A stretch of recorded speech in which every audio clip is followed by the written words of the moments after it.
Peso Picasso, Peso the bird, whatever you want to call it. Perfect. Perfect. Hey. Perfect. Perfect. Perfect. Hey. I'm on this shit that they not on. They say let bygones be bygones. Grip on the net like a python. Jump out the top like I'm Zion. I want a realist, no caption. Need a little bitch in the fashion. She bust a bat like we crashing. I tell my shit, I'm about action. Hop in the studio, turn to assassin. I'm about those, no time for distraction. Can you imagine? Beam of the Aston. Ha, past them, I'm in the league of my own. Like mobile, I guess on myself. They like, so what you own? I'm working for generation wealth. Know to the shit that I'm on. Ay, you niggas not on. Know to the shit that I'm on. Ay, you niggas not on. Feeling like James Bond. Ay, 007, I get it, it's gone. Fuck the papon. Ay, nigga, I'm stone. Know to the shit that I'm on. Ay, you niggas not on. Know to the shit that I'm on. You niggas not on. Feeling like James Bond. 007, I get it, it's gone. Fuck the papon. Ay, nigga, I'm stone. Yeah. Sometimes you just gotta sit back, enjoy life, cause you don't know how long you gonna be here. Hey, I'm in the league of my own. I might just go play for myself. All of the shit that you own, your dollars ain't making no sense. Don't act like you knew me, that's pretense. To that little bitch to the deep end. She wanna slide for the weekend. Do say got me tweaking. New as a youngin', I've been up to something. I ain't body cousins, but I'm on the block like I'm drumming. I got the drip like I'm gonna. I make a wanna. I'ma hit it 4 times. You can call me stunner. They say you too smooth, boy, slid out the gutter, but still in the cut, so you could get cut up. Still in the cut, so you could get cut up. Know to the shit that I'm on. Ay, you niggas not on. Know to the shit that I'm on. Ay, you niggas not on. Feeling like James Bond. Ay, 007, I get it, it's gone. Fuck the papon. Ay, nigga, I'm stone. Know to the shit that I'm on. Ay, you niggas not on. Know to the shit that I'm on. You niggas not on. Feeling like James Bond.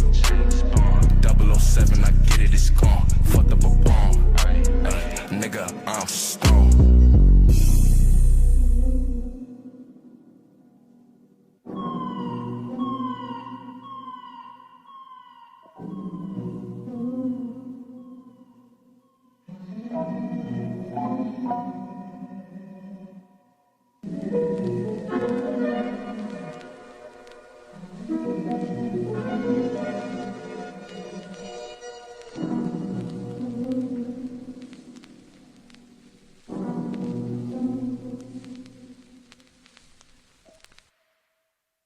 Picasso, Peso the bird, whatever you want to call it.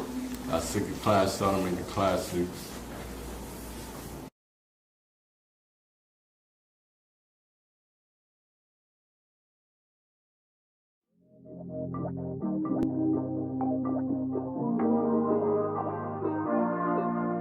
Ross is my name.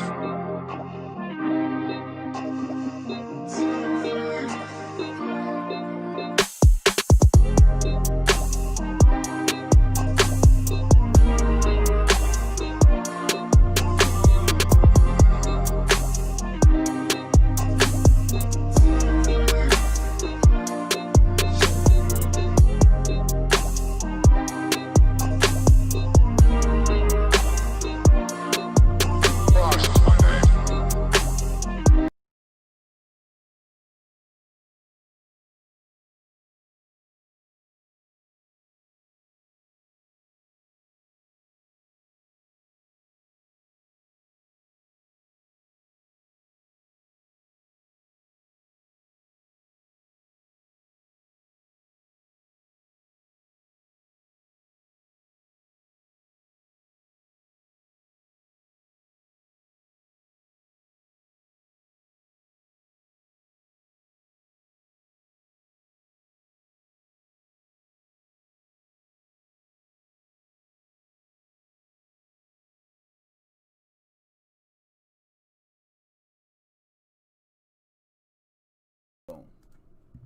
Now you guys should be able to hear me okay. It sound okay. Before I go on, guys, I got a deep topic to talk about today. And something triggered it. So I need everybody to tune in right now. How is everybody doing on this wonderful Sunday? I see y'all coming in. Dead Specimen, Scott Parker. Okay, I see Andrea. Speak up, sonny. I haven't heard that one in a while. Joe, let me know how the sound is now. I got Scott Parker saying, Dead Specimen saying, there we go. Sounds good. Guys, it's been one hell of a day. So, just to make sure my moderators, go ahead and message me. If there is any issues, I want to make sure you guys can still moderate. Dead Specimen, I see you out there. I ain't forgot about you. Okay, I'm doing it today. Okay, I was supposed to do it. I know. Don't whip me. Don't do it. Just give me a second. I was supposed to do it. It's been busy. All right. I'm early tonight. Andrea, you are early. That's a first. Man, you're usually coming in, but I don't care if you come in at the end, middle, beginning. You're supporting MoFam. Guys, I was trying to get some shares out. If you can, please share the content. Means the world to me. I know some people want to donate. If you can't donate, you can always give me a thumbs up. Really helps for the YouTube, Facebook algorithms, Twitch, wherever you may be. Let me turn this a little bit. There we go. So it helps wherever you may be, but please share the content, guys. Key Monkey. Yes, the homebrew scene is top. Yo, we about to get into a hot one. I'm just going, you know what? You guys, I'm going to have to take calls on this, but I'm going to go ahead and just get straight into it. It seems like we got enough people here. I'm looking at about 18 people total right now. We usually get higher, but I'm just going to go ahead and start it off, okay? And that was Nick Peso, that video playing. I just got to remind that. Nick Peso didn't message him. All right. He messaged me on Instagram. He said, hey, can you play that on the podcast? No problem. I got you, my dude. So that was a new artist there. Anybody, you got music or stuff that you're working on, if advertisement for your business, maybe it's pandemic going on. You want some advertisement space. It helps. Let me know. MoFam, that's what I'm about. Now, let's get into this. So I'm going to ask this question. And then I'm going to rant. And when I rant, y'all going to love it. I already know. I don't. And also, I hit the sound check. Everybody seems like sounds good. All right. The reason I asked this is because something triggered it. So let me ask you guys now in the comments. I do see Key Monk said, hell yeah, the scene is toxic. Excuse me. Can you guys comment now? Is the Nintendo Switch homebrew scene toxic? That's what I want to know. I want to know how you guys feel, because I want to see what you guys feel, and then I'm going to explain what I think and why I think that is. Okay, Dead Specimen, I see you. Yes, very. Okay, so that's two people. I haven't seen no one say the Switch scene isn't toxic. Depends. Thank you for that, Joshua Drake. So we got depends. All right, I have a tons about this to say with SX and Joe. I'm definitely going to have to hear you. Yo, and just so y'all know, Joe is holding down MoFam hard. I got a lot of you guys too. Joshua Drake been holding it down. Alchemy Gaming, Dead Specimen, Kyle, PK. Even though PK might seem like he's gone, he's there. All you guys that are returning, Andrea Mitchell, all you people are definitely keeping the stream alive. I much appreciate it, but I need to get this subject out. Angel, yes. Thank you for that, Angel. I don't see anyone saying no. So when you guys call in, I want to go ahead and get this information for you, but let me go ahead and tell you what brought up this topic. And, there was many gaming topics I could have talked about today. It was actually a lot of things going on, different systems, also with SXOS. I got JJ, my man, I got a message saying, hey, I heard word that the, SXOS got raided. I don't know, some factory got raided. I've heard all types of stuff. I get a lot of stuff. But this one I got to talk about. And I'm so tight, man. What's up with that SXOS, damn it? Ooh, let me pull up my sleeves. Now, y'all know, I usually have something to drink every time. And this time I have nothing. All right. As a mod of one of the bigger Switch Nintendo modding communities on Facebook, I think I can say it's pretty toxic. But regardless, still enjoyable when there aren't toxic people. Thank you for that. I'm glad. And that group right there, I believe that's coming directly from a Facebook group. I always love when the groups come. You guys definitely look at these groups. If you're in the Switch scenes, definitely check these groups out. You need as much information and connections as possible, especially with things going on. Joshua Drake. Thank you for that, Joshua Drake, man. It means a lot. Seriously, I'm not even going to cry right now because seriously, that means a lot. Definitely, man. I appreciate it. I don't even ask for it. And the fact that you do it, man, means a lot to me. So thank you, man. I owe you. And I'm going to be talking with you, Joshua Drake. Now, and I thank y'all for thanking him because really this is a family. We all a family here. So I'm glad they put that about the Switch scene being toxic. Now I'm going to rant, and y'all gonna love my rants. Y'all know how I get. I go off. Okay. I'm gonna say I really don't know if the damn scene is toxic, but I know there was something that made me come up and say this has to be talked about. This is a time right now where we need to address this right now. If no one else is going to do it, if no other channel is going to speak about the Nintendo Switch homebrew scene and everybody in it, damn it, I've been here since damn near the beginning. So I feel like I can speak on it. Comp Sire Bus, man, appreciate you returning. Nintendo Switch, there has not been one no. Can we agree on that? There's not been one no. So the scene is toxic. I want to let you guys know why I brought up this topic. There was a post in a Facebook group. Now, I don't want to make it like I'm, talking about anybody because these answers were typical answers I expected. The question was a typical question I expected to see. But I want you guys to see something. I want you to just rock with me on this. We're going to read this question. We're going to go over some of these comments. And man, I want to see if y'all can feel me on this. And we're going to go through it real quick. And I'm going to give you my background on how I came into the scene. And we're going to get down to the bottom of this toxic. Okay? Probably not as bad as the 3DS scene. Ooh, Andrea, damn, I feel sorry for the 3DS scene. I was a little bit in the 3DS scene, not hard. So I feel for you guys. You know what I mean? So I want to go ahead and pull this up now. So I do got the chat up. I'm just going to move the chat here because I don't want that in the way when I pull this up. I just want to go ahead and pull it up so you guys can see it now. I don't know where the hell it went, so I'm going to go ahead and pull it up again. But this post actually made me feel some kind of way. I'm going to be honest. I wasn't necessarily upset. It was far from upset. I mean, definitely far from upset.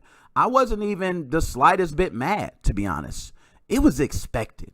But that's what made me talk about it even more. It was just the fact that these answers that I seen were expected. Some people will find them as very rude. Some people find them offensive. If you ask the question and some of these answers you got back, some of these people, you might want to see them. You know what I mean by see them. You might want to go to the house and actually see them.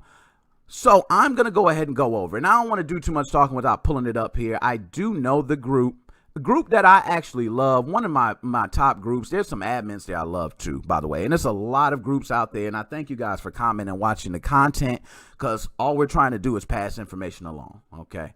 So I already know what I got to type in. Didn't even have it pulled up. But this guy remembered his name. And it kind of, it hit me. Okay. So let's pull this up. Let's not even play. There we go. Now, here we go. We're going to pull it up on screen. Nintendo Switch modding and homebrew scene. 10.8 thousand members. Guys, this is a crazy group. Hold on. I got to get a camera shot for me. I can't have myself out for this one. Hold on. Let me get me back in there. There we go. I'll be up there a little. I don't need to be big. I'll turn myself big after I go through it. But, and look, Scotty Parker, Eli Mo. Eli Mo is my guy, man. Eli, I mess with Eli. Okay. I don't know what Eli's dealings with everybody else is. Eli's my guy. Okay. And is Eli an admin for this group? I'm not sure. If he is, shout out Eli. But there's different admins I can say have been cool with me. But you guys see the question on the screen, right? So let's go ahead and go through this question and we're going to go through the answers. All right. Switch got banned from online. Any way to reverse it? Now, I will admit, I seen this and I go, oh man, the good old face palm. But I didn't bring that up out loud. I'm not going to say it in public. This person asked a question. Usually with me, I'm not quick to go off on people. Okay. But we got some people who got a lower tolerance for certain type of questions. This is not anything new as well. Okay. In homebrew scenes in general, whether we can go back to way back, original Xbox, people in those scenes expect for you to do your research first. So you usually get answers expecting for you to know what you're talking about before you ask the question. I learned that the hard way, and I will cover that. Okay? Now, Switch got banned from online. Any way to reverse it? Now, you already see 24. I don't know how many of those people were laughing, but more people were laughing than anything. It seems like really nobody else really cared. Okay, Alchemy Gaming. What's up, my man Alchemy Gaming? I see you just touched in. Okay. So, we got a lot of laughs. Now, I don't want to say you're laughing, oh, that's wrong, or you're talking about somebody that's wrong. In this scene, a lot of people, okay, tend to ask questions that might be a bad question, and you might get certain type of answers. So, now we're going to go into the answers for this. Whoops, I had them up here. And I don't know if they're in any particular order. So we see Joseph Plastic. Nope. All right. And I'm going to tell you these answers. I want to say some people deleted theirs, but I want to get all the comments. I want to show you what I seen. So when I pulled it up, this was one that had me laughing. This is actually funny. He said, "This is the only way for now. Back to the Future car." Hilarious. That joke stuck. It hit. Didn't seem offensive. It was, bow. I was like, magic. I see I already got calls coming in. Callers, I'm going to get to you. Believe me, y'all all going to have a time to talk. I'm going to take calls early. So don't worry. I'm just going to rant really fast. So that was one. I want to go through some of these, okay? I know I'm skipping by them, but nope. Should have had Immunan or another Switch. My man, JJ. Okay. And JJ, that was real nice, man. That was nice. He could have, I know JJ. JJ deal with a lot of people, and I've seen some of the questions he get asked. I can understand frustration at times. Okay. And then Paul, I effed up my SD card and remodded it, and I was banned magically. Okay. Keyword, magically. JJ, something you did. No way out of it. All right. Only other option is to buy a new Switch. So Paul's like, hey, I'm mad. That's it. I'm just pissed. I'm not even going to go too far into that. Should have used 2 different SD cards. That is something JJ said. But let's go through some of these. So we got a bummer, man. We got somebody else. Damn, dude. Welcome to the group. Call and beg for it and get refused, basically. So I could still get games and play, right? 1 thumbs up. How did it get banned? What did you do wrong? Can I ask? Tanya, nice question. That was a nice way of putting it, Tanya. Try buying the Switch tablet, only exclusive for online games. Either way, ain't no getting that ban reversed. Ain't no way, no how, no nothing. Done. Okay, that's how Adrian feels. So, and none of these people I want to say, I don't want to even say it's offensive at all. I was banned magically. Comp, you were. Wow. I know him and talk to him. Joe, that's good. Keymonk, theoretically possible to unban a ban Switch, but you burn a prod info, and there's no current way to sanitize said change prod info. And I think Retro Gamer actually did that. And I think the system, I'm not correct on this, but I actually think it was banned again shortly later. I think that's what happens. But sir, negative, sir, Full Metal Jacket. I know that movie like the back of my hand. Love it. Love that movie. Seen it 100 times from beginning to end. Sir, negative, sir. Now, there's people. See, Nintendo doesn't play nice. They are flagging people. So we're getting some good ones. Nope. We warned you, but you didn't listen.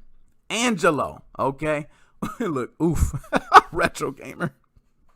Yo, y'all are killing it today. So now we see different people say different things, but no, not really. It's not reversible. This is the way. Buy a new Switch. Just load it up in Homebrew and NSPs and move on. Nintendo Online sucks anyway. That's pretty much what Steven says.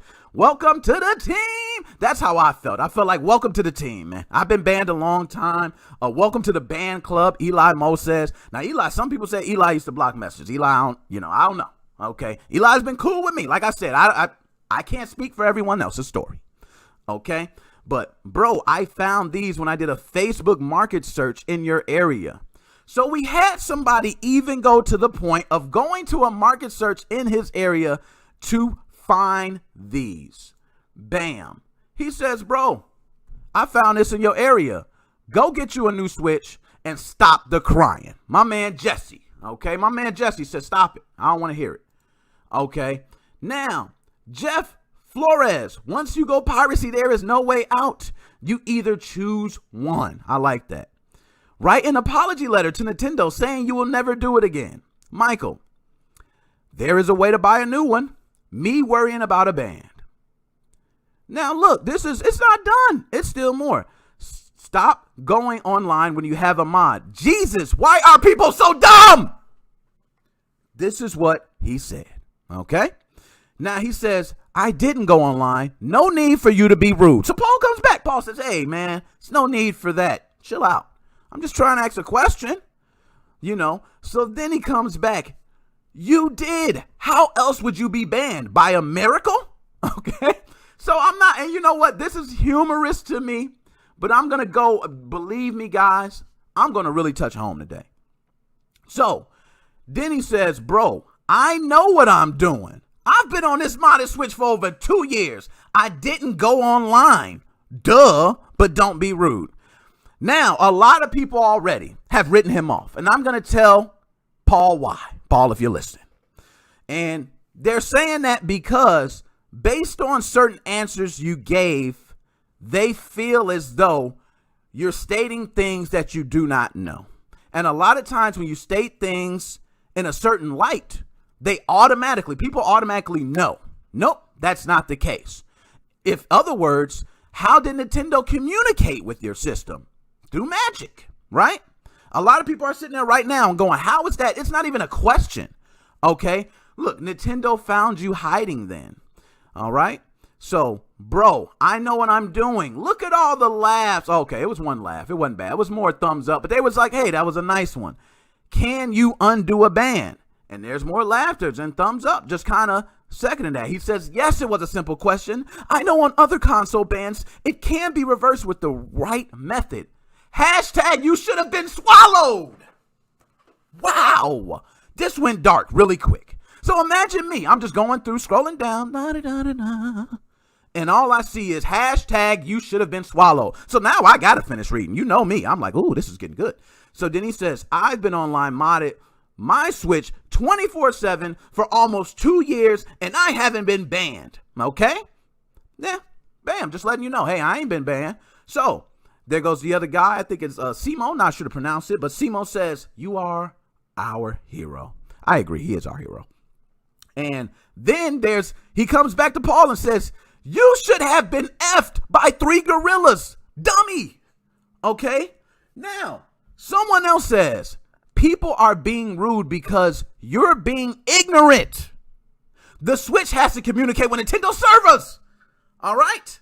Now, Paul, I'm just going to say this. I can go on and on. Okay? 10 out of 10 for asking this with the laughter. Craig Davidson. Now, everybody who had something to say.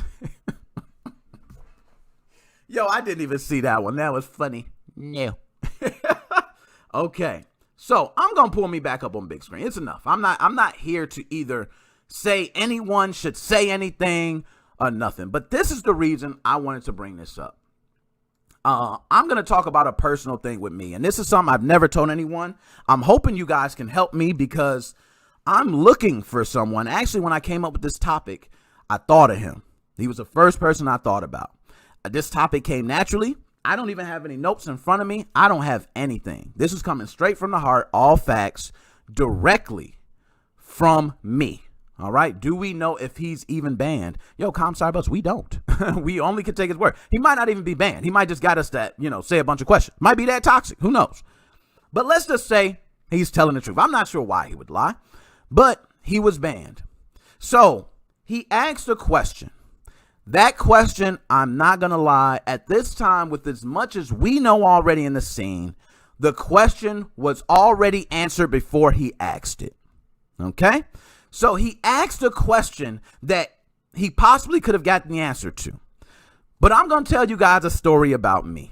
And this is a true story. This is not any falsification. This is my first modding experience with an Xbox 360. You guys know, on my beginning of my channel, I had Xbox 360 videos. I was showing how it was done and different things. But I wasn't always this guy, okay? I didn't always know how to mod systems. I didn't know about certain things with these systems. I didn't even know the components inside of them, chips, capacitors. I didn't know anything. I was really blind to everything. Now, I was a guy that already knew a lot about computers. I wasn't certified yet. I am now. I didn't have a degree in computer science or computer networking, but I do now. But I still knew a lot. I knew enough, okay, to fix computers, build computers, a lot of things. But I'm going to tell you my first experience in the first question and what I got. And this is a homebrew scene, Xbox 360. For everybody that's tuning in right now, how many of you have been in the Xbox 360 homebrew scene? Okay, that's a different thing. It didn't seem as toxic to me as the Nintendo Switch scene. I had to do some deep thought on that and say, is that the truth, Nick? Is that just your experience? Because someone else's experience might be that Xbox 360 was worse. I don't know. It's all opinion based. Hell, there's someone out there that might say it's not even toxic. But I got to tell you guys about my journey and my story. So the first system I ever wanted to mod was an Xbox 360. I never thought about modding any system before that. Now, I have modded those older systems after the fact. But at the time, I've only put in like a golden finger to a PlayStation. I did, and I take it back. I did the Xbox mod for the PlayStation 2. I'm lying. Okay. So, but the Xbox was that, I mean, the Xbox for that PlayStation 2 was very simple. It was one wire from one point to another. It was my first time soldering. So I'm lying. That was my first system. So this would be my second. Okay. Xbox 360. Now, for those who know, there's different mods for Xbox 360. You can do a JTAG, RGH. I think they got a RGH 1.2 and RGH 2. They got, different chips. You want a cool runner. You want the copycats. You want it goes on and on and on. Team Executor in the house. And Team Executor was around Xbox 360. I was using a lot of your chips. I remember the CR4. Oh my goodness, that thing was a monster. Okay. So, my first thing was a DVD flash. And for those who know, that was one of the first things that rolled around. I think at the time was it iExtreme firmware? I think that's what it was at the time. I might correct me if I'm wrong, but I think it was iExtreme firmware. And I remember actually reading the tutorials for this. And very simple. Now, remind you, at this time, I never, ever flashed anything. I haven't flashed firmware to a modem. I haven't flashed firmware to anything. So this is the first time for me. I remember LTFW. I remember that light touch. Oh, that was great. I think light touch was saving everybody from getting banned. I believe that. If you weren't doing anything stupid, I think iExtreme is where everybody got banned a million, Xbox 360. But nonetheless.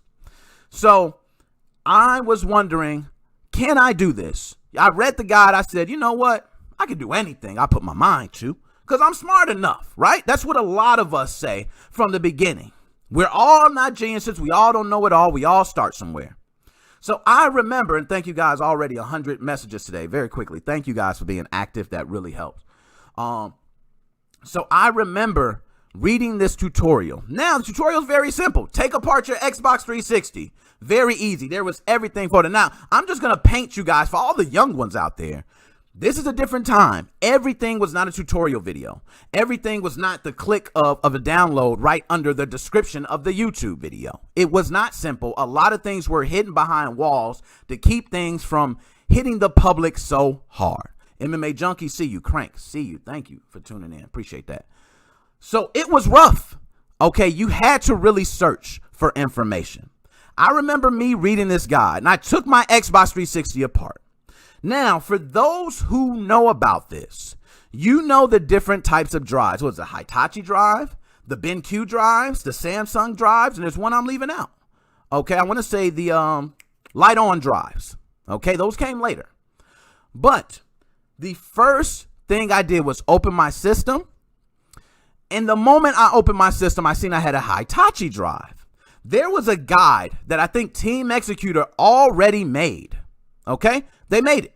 So Team Executor had this guide. They put it out there. I'm not sure. I might be, correct me if I'm wrong, somebody else made it. But I remember a Team Executor guide for it. And I was actually going through the guide, reading, and said, hey, if you had a Hitachi drive, do this and do that and do this. And guess what I was doing? I said, okay, I got it. I took it apart. I took out my DVD drive, then it says, oh, you have a Hitachi drive. You have to have the audio disc to unlock it. You guys remember that? Okay, so I burn out this little audio disc. All right, I burn it out. I'm like, yeah, I got it. So I open up my computer. I just hook it right in there and plug it up. It's like any other DVD drive. That's what they said. You just plug it up. It should be recognized by the software. And I forgot the name of the damn software, but I would love to just remember that right now. But it was used to flash the DVD drives for Xbox 360. If you know that, please put that in the chat for me so I can go ahead and get it. But not J-Runner. J-Runner was, a whole nother thing. But nonetheless, let's move on. So nonetheless, I hook everything up. I cut on the software. I search for my drive. I cannot find it. Can't find it. And it may have been J-Runner. I don't know. I forget. It's been a while. And Kyle, what's up? I see you there, Kyle. Jungle Flasher. My man got it. That's it. Minna, you got it. It's Jungle Flasher. Yes, it is. Okay. Jungle Flasher. Okay. So I'm using Jungle Flasher. I'm searching for my drive. I cannot find it. I'm trying everything. I'm trying different ports on the computer, and I could not find the drive. And I'm just like, yo, it's impossible for this to happen. So I go on forums, and I think at the time it was Xbox360ISO.com or one of those websites as a forum. It was a popular forum where you had a lot of these questions being answered. I remember asking questions there and having them not get answered, and me having to bump the post. For those who don't know in a forum, if you have to bump, either your question's whack or nobody knows. Okay? So multiple days I bumped. Now, remind you, I got my system over 360ISO.com. Y'all own it today. I believe it's Xbox 360ISO.com, but Angel, appreciate that. So I'm going crazy, right? I'm going nuts. I'm like, there's no way this is not being read, but all my other DVDs in here are being read. Sup, what's you, Marcus? It's good to see you, Marcus. Good to see you, man. Chunky, I see you too. I didn't say anything. Chunky, nice to see you. So as I'm looking for it, I can't find it. I say, what do I do? So forum post goes unanswered for days. I didn't even put my system back together. So I got my Xbox 360 just sitting there open.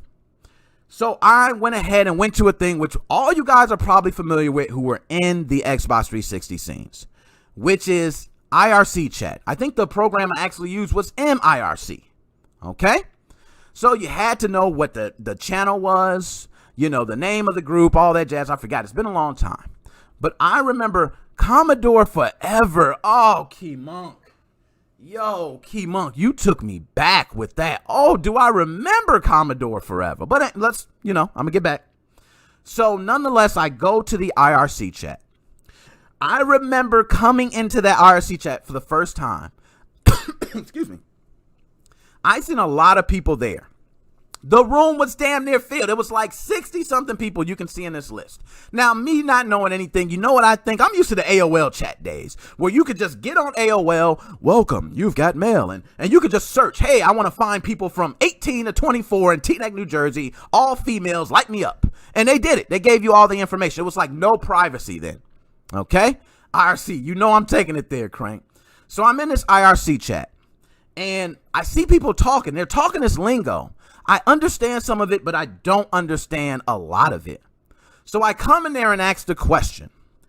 The first question I asked in this IRC chat, Nathaniel Morris, you bringing back old memories. Broski, my brother was there. He remembers it. I'm glad you're here because he was one of the first people. He was the second person I've ever modded, okay, for Xbox 360. So I'm glad you're here. I'm definitely bringing it back.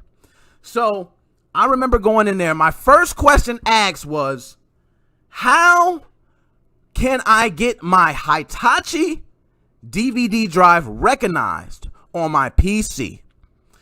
Do you know? No one answered. I literally am watching this chat just go away. My question just disappears.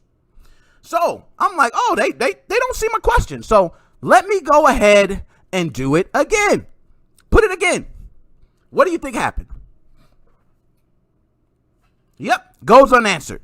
No one says a thing. So I put it one more time, and I'm upset. So just imagine me. I'm like, oh, they don't want to talk to me. This is so rude. Okay? So I put it in all caps. Yes, that is the rudest thing to do in chats. Okay, we do it now, and it's not considered as rude as it was back in the day. But back in the day when all you had was chat, it was like super rude to put things in all capital letters. But nowadays, hell, you see AO hell, Andrea Mitchell. We don't go, you're screaming at us anymore. Okay, we just go, hey, you're talking to us. But I put in all chats, I said, what DVD drive? I need to know, how do I get this working? Okay, and a guy writes back to me. You know what he said? He gave me the worst answer, but the best answer at the same time. Google.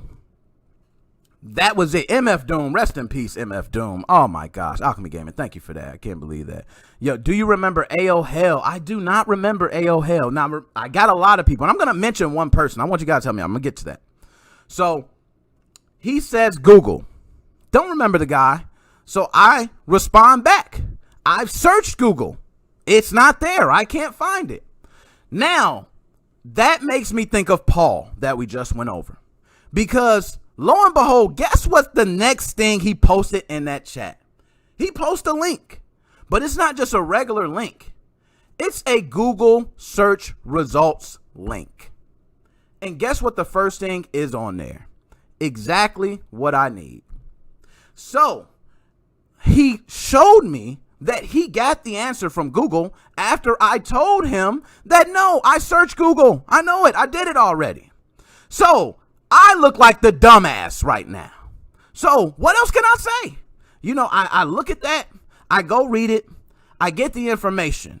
And then I say, you know what? Okay, maybe it's this. Maybe it's that. So he gives me a post to a forum where some guy had the same issue and he went over different things to try. So I didn't write anything in IRC chat. I go right away to start testing these things. But for my journey, it did not work. Okay, I still couldn't get this Hitachi drive recognized. So 2 days goes by. Me trying to get this drive recognized. We're at about 5 days now. No system. Still the DVD drive not flashed. I go back to that IRC chat. And I wanted to write in there so bad. Trust me, I wanted to just ask every question in the world. But when I got back that message, Google, I didn't want to look like the dummy again. So I understand how Paul feels. He's like, hey, don't be rude. I don't know. There's ways to reverse bans. Okay, it's been done previously, and he probably thought, hey, this is like PS3, man. Just like Xbox or 360 or something. Hey, just swap this, swap that, do this. Hey, we're good. But it's not that. So I go, damn, should I ask the question again? I do the dumbest damn thing that anyone should do. I see 63 people in the room. I start going down and messaging people randomly. The second rudest thing to ever do in an IRC chat. It's almost like walking in someone's door and saying, hey, I got a question for you.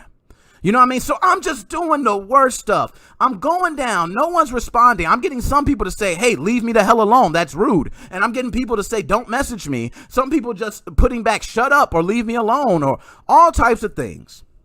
I come across one person that responded back and he says, hey, I probably could help you with that. His name was Geeb, Geeb.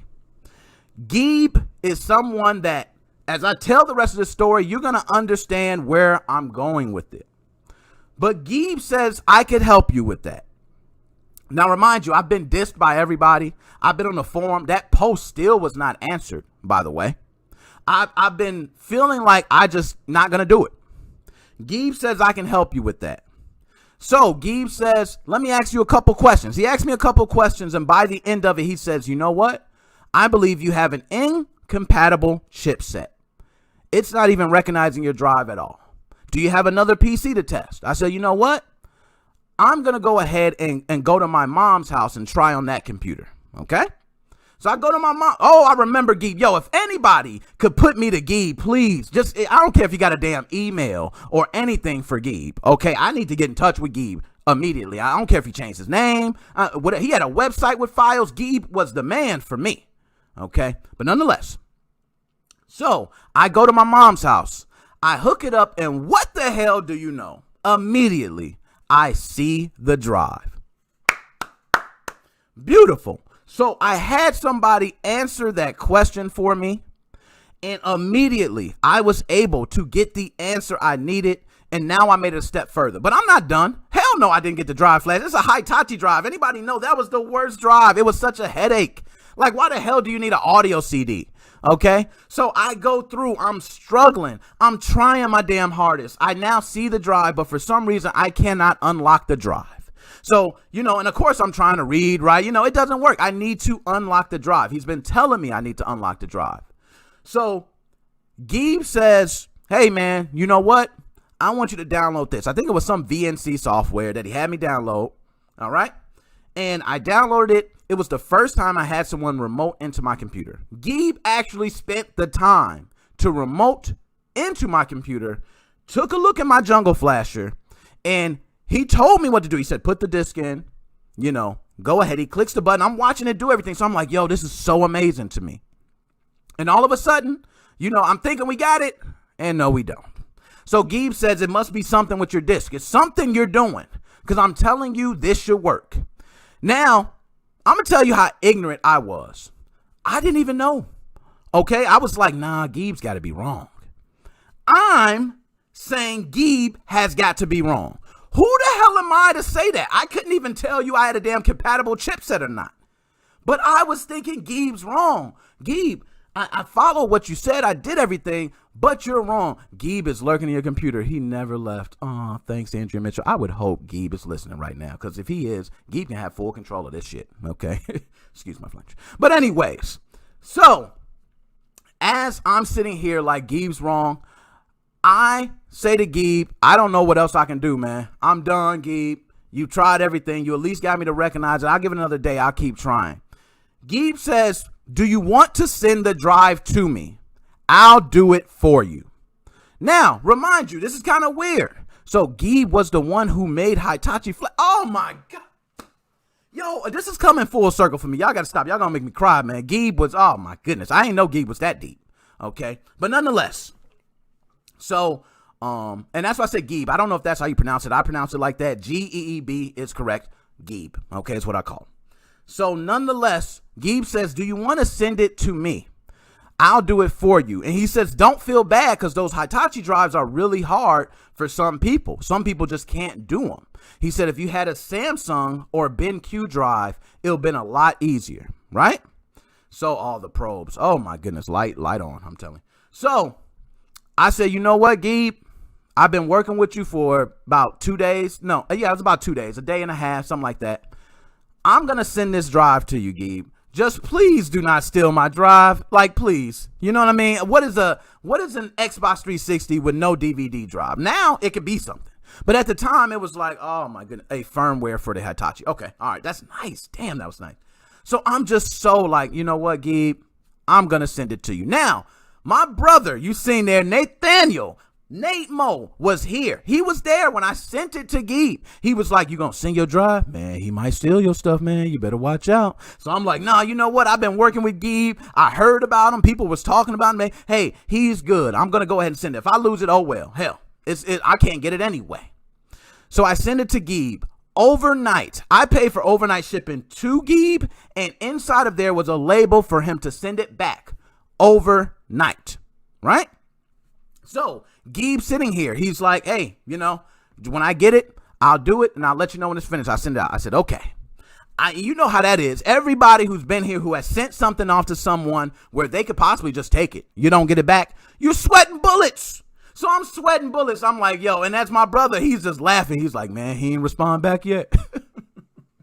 Hey, he got your drive. He put it in another Xbox 360. My brother was giving it to me, man. So I was, oh God, I was in tears, man. I was just, and next thing you know, I got a message from Geeb. The message said, the drive is done. I'm going to put it in the mail tomorrow with your label, and you get it back. Here is your firmware. And he sends me the damn firmware. Check if you got the link. Geeb mentioned on the thread, yo, crank. Yo, anybody give me that crank, send that to me. I'm just going to wait till after. I'm going to get that because I need that. I'm seriously and translate the thread to English. Geeb is mentioned there. Okay, Geeb, I need to speak with him. All right, because it's a big, important thing for me. Might not be everybody else, but for me, it's important. And I'm going to go ahead and finish this out. And I want to take your calls. I want to hear you guys about this Switch scene being toxic. Are we being too hard or not? And I want you guys to give your side of your stories, okay? Oh, Geeb will get on this podcast, this, but don't play, okay? I have Geeb on here. Even if he speak another language, we going to be translating, okay? But nonetheless, he says, hey, I got the drive. I'm sending it back, okay? I'll send it back first thing in the morning, but here's your firmware. Sends me the firmware. So I know he did it. I got the firmware now. I can load the firmware in Jungle Flasher. It is valid. I say, oh my God, he did it. My brother's like, oh snap. Oh, you about to get it. Now you got to see if it worked. You got to see if it worked. Now remind you, I've already burned games. I bought a dual layer burner. I've already, hey, what was it? Image burn, img burn, image burn. I was using that. I burned my disc. Hey, I was ready. I had a couple. I think Left 4 Dead was just ready. Okay, and that was a game. You guys know Left 4 Dead to have you up to 4 a.m. with 4 of your friends. Okay, so I had everything ready. I'm like, you know what? I can't wait to get this drive back. I got the drive back, and what happens? I put the disc in, works right away. No issues. Every single disc I burned out and put in, it worked. I said, yo, Geeb did it. I messaged Geeb. I said, yo, Geeb, oh my God, thank you so much. Yo, what do I need to pay you? I need to pay you something. And Geeb says, nah, dude, I don't want nothing. I don't want nothing from you. I'm just glad that I could help. That stuck with me. It stuck with me still to this day. Geeb is part of the reason why I'm still damn here, while I'm actually doing this channel. Who knows where I would be? And I'm going to continue and tell you why he's the reason. So my brother that's here in the chat right now, Nate Mo, we going to get you now. So my brother comes, and what do you think my brother says after he sees my Xbox 360? He says, yo, you need to do my system, man. Can you send it to him? And I'm like, yo, I ain't about to be using Geeb like that now. You don't have to get it on. But I'll go ahead and try to do it for you. I tell my brother, you know what? Let me see if I could do it. I take apart the system. My brother has a Samsung drive. Woo, thank you, God. I plug it up, read, write, slap it back in my brother's system. Bam. My brother is working. Now, I want to remind you guys something. I would not be anywhere near as good with flashing DVD drives if it wasn't for Geeb. And not only that, I was working through that Hitachi so damn much that Samsung and BenQ was like a piece of cake. I got that. And I was been in Jungle Flasher so much, I could still see the screen right now if I just close my eyes. Okay, so I was able to read it, write it, put it in my brother's drive, and he's like, oh, man. So my brother's right with me. We right side. Oh, we got it, man. We're on. You know how it is. Everybody knows when you finally get that system modded, the dances you do, the loading of stuff you put on there, everything you start trying. You just try everything. Okay, so we started trying to put 2 games on 1 disc, and it ain't work. Dreamcast, thank you for that. But we tried everything. So nonetheless, my brother then says, hey, I got a friend of mine, Keywan. I wish you was here. If you got Keywan, Nate Mo, please tell him to come on. Keywan was one that says, yo, tell your brother I will pay him $50 to do my system.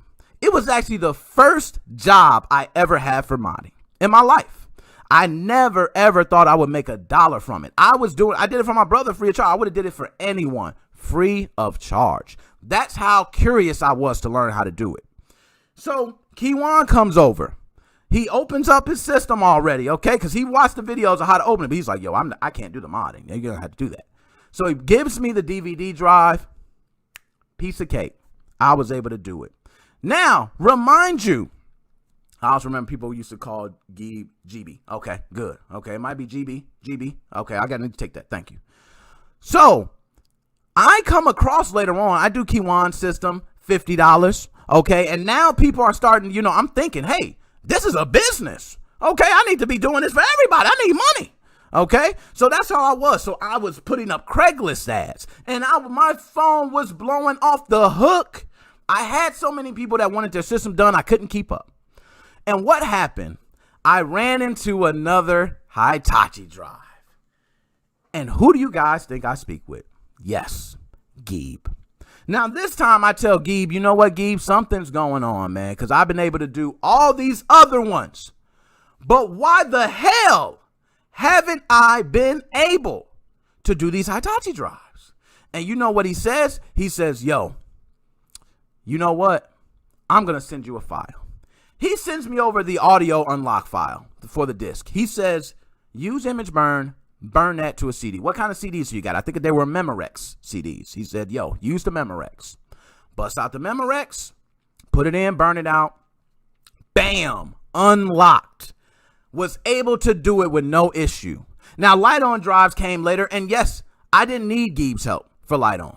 Geeb already set a standard for me that everything else was kind of a piece of cake because Geeb actually taught me. Geeb spent the time. He sat there. He actually talked me through different issues, answered any questions I have. Hell, the man went to the post office to drop off the box. He could have kept my damn system. He told me he did not want me to pay him anything. So for me, that sticks with me still to this day. I made a lot of money off modding those Xbox 360 systems. And that was just flashing. I'm not even talking about JTAG and reset, glitch hack and all that. That came later. That brought money too. But just the DVD drive flashing. Geeb it was so important to me because now I was able to make a living. I was able, Crank, send that to me. You better link that. Okay, you better link that. Don't play. I knew when I came on here and I said somebody would know. Oh, my goodness. So I'm going to get to it. So what I felt bad about and why I wanted to talk about this story and get on the Switch scene being toxic is because, hey, I like that you were able to get those consoles done while you listen. Keep listening. That's my man Alchemy Game. What it made me think of was that so many people have dumbass questions. Let's be honest. They just dumbass questions. My question was dumb. And for me to say I did the research and I didn't, I was actually not lying. Because in my mind, I believed I did the research. Yo, my man, thank you for that. Oh, man, I'm looking that up right after. Okay. So I could not believe, like, the amount of research I did for someone to say Google. It was insulting. The way I felt, I was like, see the link? I sent it. Okay. Now just send it. You know what? And you see me on Facebook too, Crank. I got a Facebook link. If you don't know, facebook.com, NickMoses05. Just go to Google, type in NickMoses05. I should show up my Facebook. Send that to me. Okay. Send it to my page. I want to be able to have that key. So nonetheless, did everything. And this damn guy told me Google. And I was so upset. I can't explain how upset I was. I can imagine how Paul felt in the Switch Homebrew scene when he says, hey, any way to reverse it? And then somebody puts a picture of the Back to the Future car. And then someone says, oh my God, why are people so dumb? Paul had no idea. He didn't. He thought his question was a valid question. You know, the teachers used to always say in school, no question is a dumb question. I try to always follow that. Okay? Thank you for that, Joe. Thank you for posting that. So I try to always follow that. I try. So as I read this question for Paul, guess what I see shortly later? Paul followed my page. Okay. Paul seems like a good guy. I mean, I didn't notice anything with Paul. He didn't, he did say hashtag you should have been swallowed. Okay. But that was after he took a lot. He took a beating. Okay. He took a damn good beating. And Paul did not say anything for a while, and then it just got to the point where he had to say something back, and it becomes this verbal war, this toxic place. Geeb took the time with me. Geeb never said, what the hell are you doing? Geeb never said I was dumb. Geeb never said I was stupid. Geeb never said I wasted his time. He never said anything. This was some random dude I never met. And for all my people who sit here and speak with people online who we never see, this channel has created so many different people to come together. People that I haven't seen ever in my life that I feel like are my brothers or my sisters. For the females out there, it's amazing to me how that changed my life. That is the reason why I'm still modding today. I went on continuing to do a JTAG, to do a reset glitch hack. Then from then on, I'm doing PlayStation 3, 3DS, Nintendo Switch, PSPs, PlayStation Vita, over and over and over. All because one person got me here. And that was Geeb. He was my mentor. And a lot of us don't like to say we have mentors because we like to take all the pride. Hey, I did that myself. I didn't need no help. I read the instructions, did it like that. You know what I mean? So simple. Everybody started from point one at some point. And I was there. And to have somebody like him to not tell me Google, everything he did personally for me. I'm glad to hear that he's helped other people, because I was certain, as I was even going over this story with my wife, I was telling her about it, and she said, you got to talk about that, because it's something that we don't talk about enough in the scene. We always talk about dumb questions and why this is going. Appreciate that too. Appreciate that, Alchemy Game. We always talk about these questions and how dumb they are and why do people do these things. But we all started at point one at some point. And Geeb never questioned me. Lo and behold, I was able to make a lot of money. Geeb helped feed my family. Geeb was still my mentor for a whole year. I've asked him random questions. Anything he needs today, Geeb don't even have to ask, because he set the standard for me. So when I go into these groups, okay, and I start to look, and I'm looking at the Nintendo Switch hack scene, and I see this question from Paul, and Paul shortly after follows my page. I felt the pain for Paul. And I feel the pain for everyone that asks a question that gets answered with those type of answers. Now, I don't want to say those answers are wrong either, because if someone doesn't know the question is a bad question, you got to let them know that up front, and you have to explain to them why that is a bad question, because a lot of people do not understand that. I didn't know that was a bad question. I didn't know how powerful of a tool Google was. Now I find everything through Google. There's been people that say the same thing. I don't see it. And I go right to Google, hit enter, and it's right there. But I know the search terms. I know what to use. Hell, if I got to use quotes, I'm using them. You know, you got to use a plus symbol if you need it. You need to know how to work Google. And if you do, you can find anything you want. I now try to use that with my channel. I now try to use that with all you guys. And as I seen Paul, I felt for Paul. I said, yo, this is a man who came on there. He came in there asking a question. It was a big group, 10.8 thousand people. That's a lot of people to a group. So shout out Nintendo Switch Modding, Homebrew, any other groups too. If you guys are here, definitely you can post your groups. You know, we want to share that. But it was amazing to hear and see some of these things I was seeing. I was like, yo, they was going on. You know what I'm saying? Like, you dumb, you stupid, man, beat it. You know, but what he's thinking is, well, I know that you were able to reverse a ban on a PlayStation 3, right? Or an Xbox 360, so it should be able to be done. He used a simple logic, but no question is a dumb question. Now, I want to say that because I don't think this is going to change anyone. They're going to be toxic still. We still going to be laughing. I'm still going to see that Back to the Future meme, I'm sure, many, many, many times. Look at that. Look at that on the search. Now, Crank, my search terms ain't as good as yours, because I was looking, okay, and I found a couple things, but I was like, nah, I don't think this is him. But you know what? I'm going to follow that. Oh, my goodness. So, okay, wow, 11,000 Alchemy Gaming, huge group. So these groups are where people go for information. Now you have to remember, out of 10.8 or 11,000 members, we know that majority of them are not going to be pros. Majority of them are not mentors. The majority of them are either just consumers of it or there to learn. But it's hard. It's so hard to ask questions the bigger the group gets. The bigger the group gets, you start asking questions, the more people are scared. Just think, Paul asked that question. Just think about the next person coming behind Paul.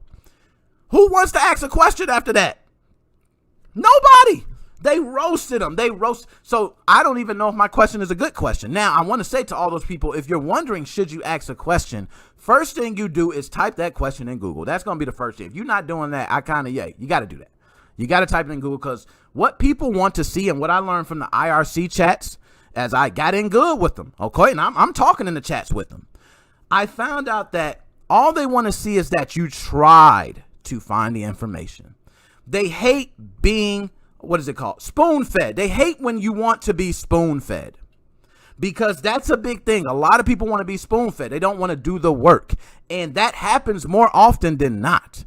Don't use Google DuckDuckGo. Alchemy Gaming, thank you. I need to be using DuckDuckGo. I need to be anonymous. Nintendo and Mario are already following me. You know what I'm saying? I could at least do that. Okay, DuckDuckGo. I'm going to start using that. But nobody wants to ask questions after seeing that. So I'm just saying this to say, hey, guys, the Switch scene, I know it's toxic. I will admit. Is it that toxic? Is it to the point where we had some people answer the question? We had some people answer the question like sarcastically, and my thing was, I'd rather people do like they did me in the IRC chats. Just put Google. Just don't put nothing. You know what I mean? Just don't say nothing. That works out a lot better for me. Because then at least I know, hey, maybe my question's dumb. Can I rephrase it? Let me go search something else. Let them go back to the drawing board.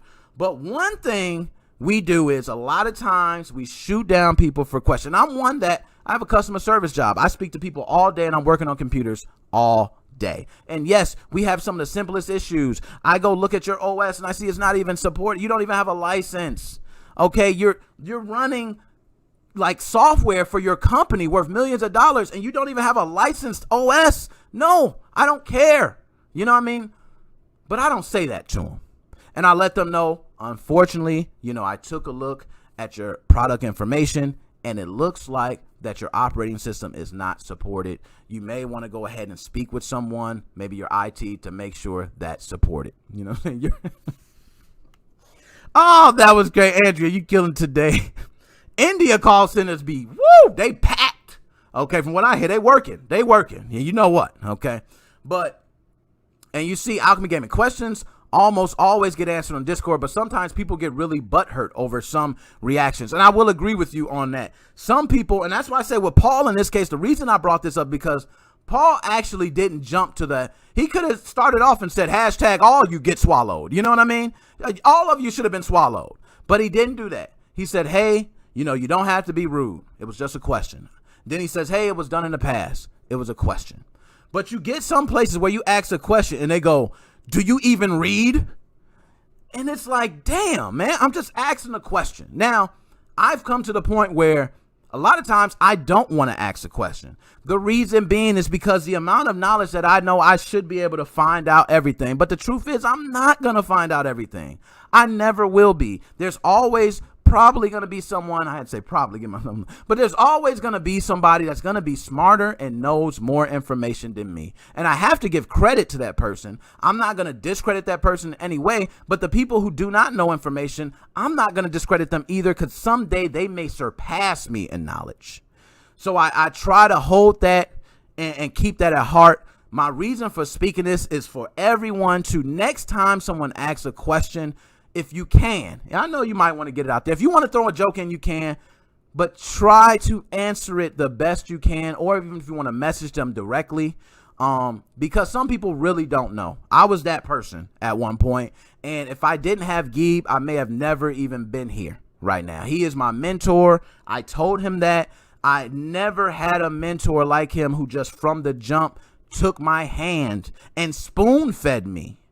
He did. I asked every question. He spoon-fed me. Now, I'm going to go ahead and take some calls here. So let me go ahead and get to these calls here. All right, now, give me a moment. I got them on, but I need to go ahead and get my headset on here.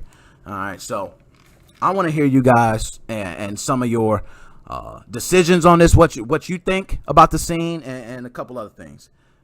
So let's see here. NickMoses05 podcast. Who do I have on the line? See, we don't got the sound. Okay, so hold on. I think you're there. Others may hear you. Chat, can you guys hear him okay? All right, can you guys hear him? All right, I'm going to turn the sound up here. And I want to make sure I have you pulled up. I think I know who this is, but I want to make sure we can hear him. All right, I'm going to go to my audio here. Like I said, just got in, so work with me. Audio. Okay, yep, that could be the reason. Okay. So we're going to change this to this, and we're going to change that to this. There we go. NickMoses05 podcast. Who do I have on? Can you hear me now? How do I sound? Do I sound okay?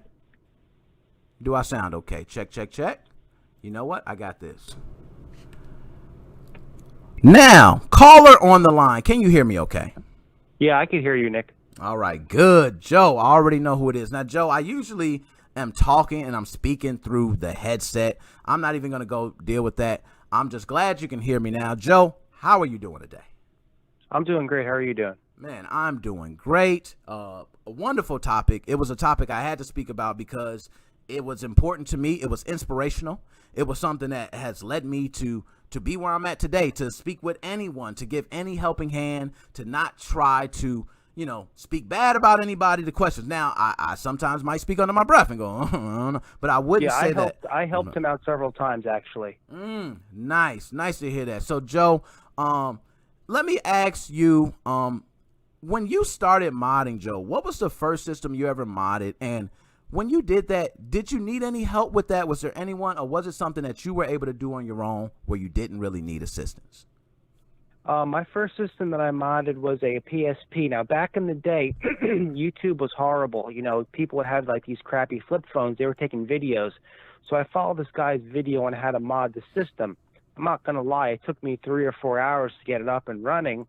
But, it was a great success. Back in the day, a lot of people, we didn't have the communication we did back, what we have today. Communication now is great. Message people on Facebook. You get answers real quickly. It was really difficult back in the day. The system that I struggled with the most, and I was just talking to JJ about this a few hours ago, was the Xbox 360. That's a really hard system for me to do. It was definitely hard, and it was one of the first systems I ran into so many speed bumps. And it wasn't only flash and drives. I ran into speed bumps when I was, JTAG, and I ran into speed bumps when I did the reset glitch hack, and I worked through them.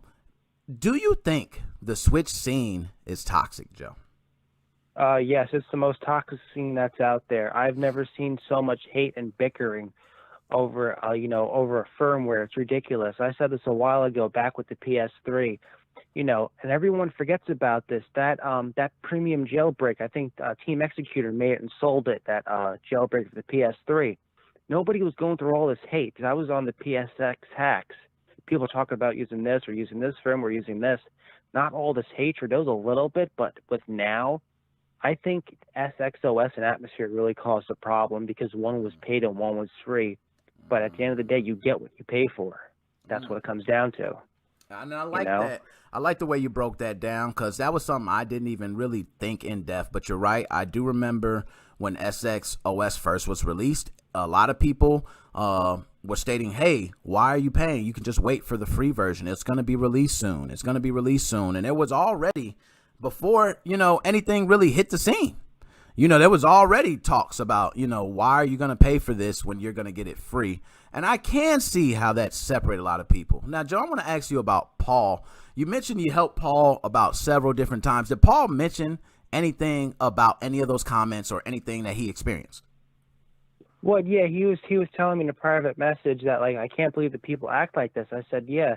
I said, this is how the scene is. You ask a question and you get ridiculed like this. It's not his fault. Now, I'm going to give you an example. Okay. I was telling him that I don't post in the Nintendo Switch hacking forum unless, it's for your channel or, showing off a piece of new hardware or whatever. I won't post a question unless I'm 100% stumped. I posted something yesterday, and I said, I'm trying to find a string. And I already know that the usual people don't understand these terms because, they're not going to make fun of the question or whatever. I'm trying to find the Atmosphere firmware because I wasn't sure if I had a release that wasn't released yet, 0.17. I found out that I had 0.16, and I forget her name. She helped me out with it. She's one of the beta testers for Atmosphere, and it was great because she didn't make fun of the question. She's a lot smarter than I am, but it wasn't stupid. She told me, okay, look for your secondary, primary, use a hex editor, because I was showing a comparison with SXOS using a hex editor to this. How do I find this version? And she was very nice and helped me out with it. Nice. So, people are afraid to ask questions. With my Atmosphere that I uploaded, I'm not lying, I had 120 people download it. I had everyone ask me the same question, and I don't flip out on people. I'm like, this is how you do it, because you know what it is? You teach one, that one teaches someone else. Yes, and I'm so happy to hear that, Joe. And I could say I've seen the post you made. I think you got the term G.I. Joe from Becoming Undone, okay? Because he said you out there on the front lines. So I know personally that you have worked with a multitude of people and helping them out. Joe, when you help people out, just so I can get a perspective of how Geeb may have felt, Do you feel good at the end? Is this something you do that's just out of a good deed? Do you do it? What is the motivation behind it? You know what the great feeling is? When someone shows you, a screen glitch for Atmosphere, it shows you all that complicated hex code and everything. I send them my pack and I tell them what to do. They send me a picture. Thank you so much for helping me out. It works great and it boots up, just like it used to. That's a great feeling because it's like, you know what? It's like kind of like suck it to Nintendo because I got someone updated on the latest and greatest firmware. And because they couldn't do it because they didn't know how. That was the greatest thing about it. No, that is good to hear. And also, I want to say something about Paul. I sent Paul my repack, and he's like, "Oh, I don't want your repack or anything because I want to learn how to do it myself and not be lazy." And that was great. I don't care if someone uses my repack or if they want to learn how to do it, but he took the initiative and say, "Hey, I'm going to put deep sea on this. I'm going to tweak it a little bit differently than you have it." I said, "That's fine." I said, "If you ever have any questions, you let me know, and I'm more than happy to help you. I help out everybody. Foreigners, people in the United States. I helped out this one girl that was in Europe. I spent 2 hours helping her." Man. And what's funny that you said that. When I did this, the first thing I was thinking is, yo, what if Geeb seen me now? You know what I mean? Would he be like, wow, this kid came a long way from like begging me with all these questions, and now he has his own channel. He's teaching other people tutorials, and he's kind of paying it forward. And I see you doing much of the same, Joe. And I want to tell you, thank you. We don't, from what I'm seeing, we don't have a lot of that. And I want to touch on something Alchemy Gaming said. Alchemy Gaming said, to be fair, I think it has a lot less to do with the current scenes and a lot more to do with the current times because people are more divided than ever. They would rather just pick a team instead of come together. Do you think there's some truth to that? Yes, 100% on that. And Alchemy brought up a great point. People nowadays, also, we're dealing with people that are different ages. Like you said, you're in your late 30s. I'm in my very early 30s, and I see these people posting these hate comments, and they're in their 20s.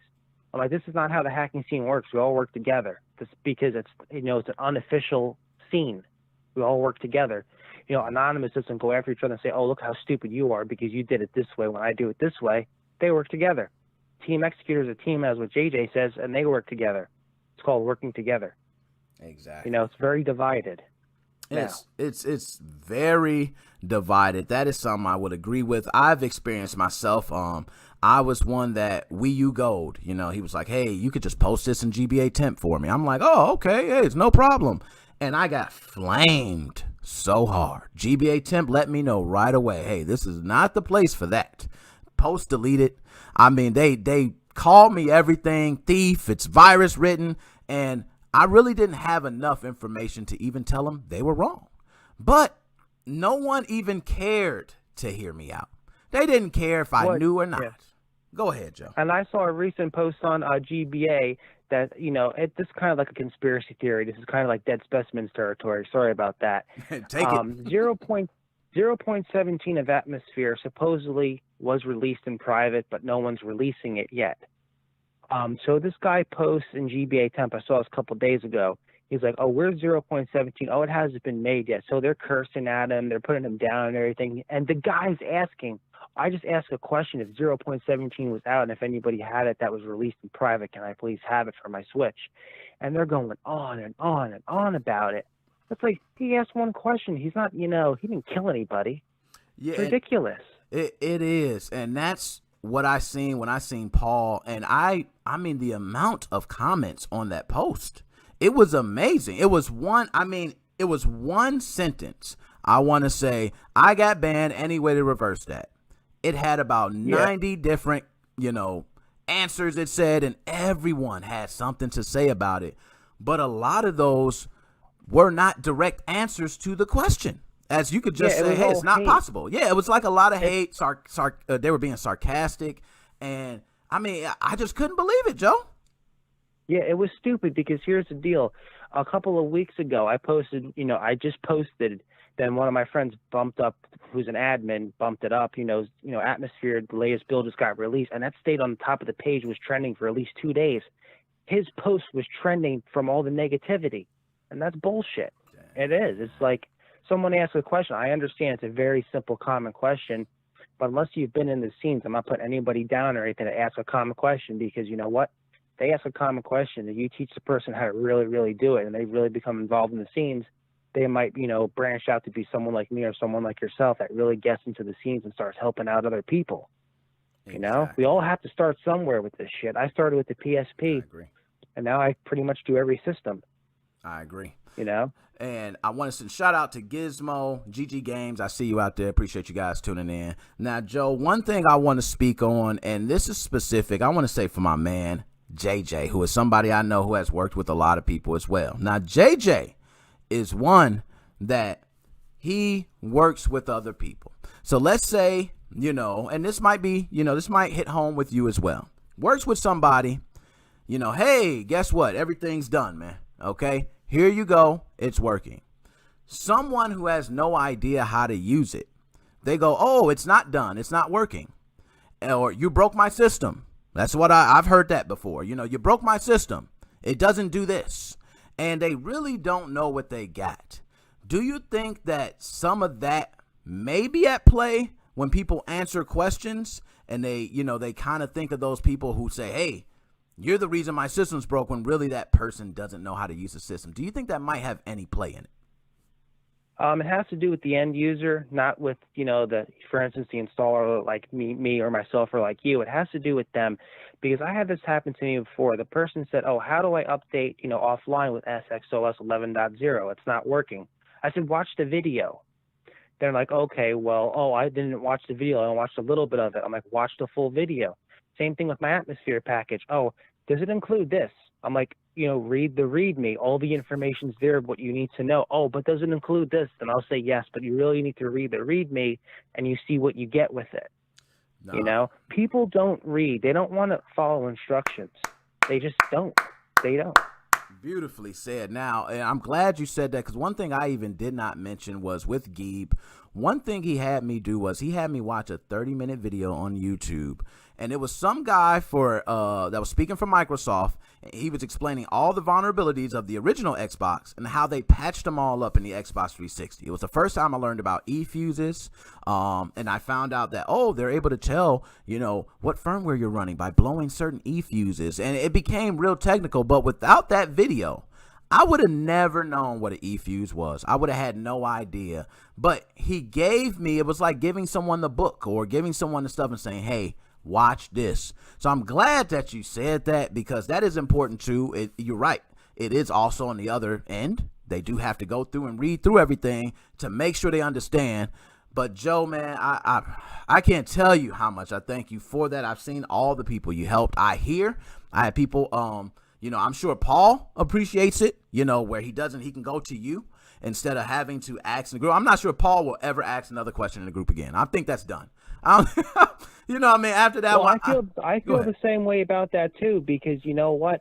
It's kind of like, I always use Google, and I always go to forums, and I have really advanced ways of searching Google. So if I'm looking for something in particular, taking it for an example, can I unban my Switch? I'll go into Google, Nintendo Switch, can I unban my Switch? And I'll type in, for instance, at the end, GBA temp or Nintendo Switch hacking form, till I kind of manipulate the server, and it'll find my answer. And you just it's all about keywords in your search. How you search for stuff. Man, you are definitely right about that. And I want to shout out both of you guys. I think Crank sent me that, and also Kyle. I'm going to be looking that up for Geeb. He was my mentor. And as I was talking about this, someone out there could probably think I'm their mentor. There's been many people I've helped. There's been many people I've gave them the rundown. I mean, from beginning to end, I showed them the guides. I had them read them. I took them through. Yeah. Even now, when I still got a YouTube channel, my first start of videos was really to let customers know, hey, I'm tired of being asked these questions 100 times. Just watch my video. That was kind of the reason. Yeah. So I had people, I felt out people with that, with atmosphere. I say atmosphere a lot because, SX is pretty much like, an automatic car. You just go in it and drive. Atmosphere is like a manual. You got to keep, tuning it. So I was talking to this one kid. He's like, oh, thank you so much for your help. How can I pay you or whatever? I'm like, you don't need to pay me. He's like, well, I want to do something for you. So I said, go to, NickMoses05 and subscribe there. And, he's also on YouTube. We have a great community. We're trying to help each other out. I don't do it for the money. I do it for a hobby, And that's kind of the same thing. Now, Joe, always, man, I told you, whenever you get that restaurant up, man, send it my way. It'll be playing at the beginning of the podcast. I don't care if you make a 15-second commercial, just showing the place. You can scroll through. It got permanent ad space on this channel. Joe, any last words you got to say to people before you out, my dude? All I got to say is like and subscribe, NickMoses05, and stop all the hate and help each other. All right? Man, I appreciate that, Joe. You have a good day. You know I'm going to be talking with All you right. later, my man. You too. All right. Bye-bye. Bye. NickMoses05 podcast. Who do I have on right now? Holla at your boy. Oh, my man, becoming undone.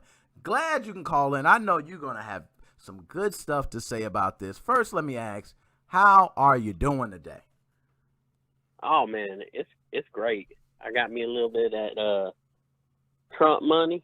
They gonna sweeten us up with. I didn't get mine yet. So, I'm still waiting. Oh, I'm jealous. I'm jealous. So I'm celebrating a little bit. I'm gonna splurge some. Oh man, I'm still waiting. But hey, no matter what, I get mine. Okay, I get mine. But yeah. I'm gonna ask you, man, since I was talking about Geeb and talking about the Nintendo Switch scene. Let me first ask, what was the first system that you ever modded? Was Nintendo Switch the first system you ever modded? 2DS.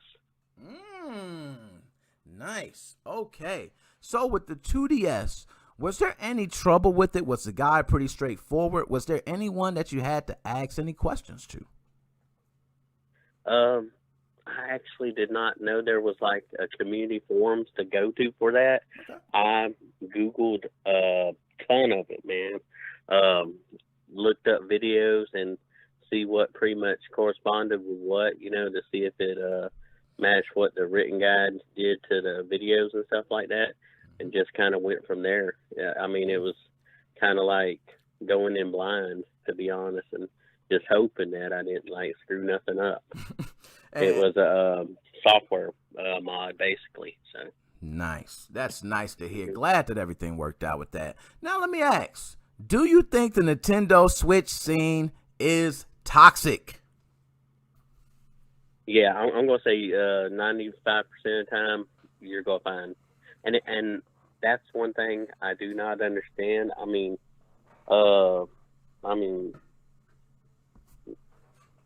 what is the end game? I mean, you're unlocking it, you're using it for whatever you want to do. I mean, and that's what other people are doing. I mean, it's no difference. I mean, what are you going to possibly be able to do with that thing that a million other people aren't going to be able to do? There's limitations. You're not making that thing fly up into space like a rocket or anything like that. I mean, you're going to run some games, get some retro stuff.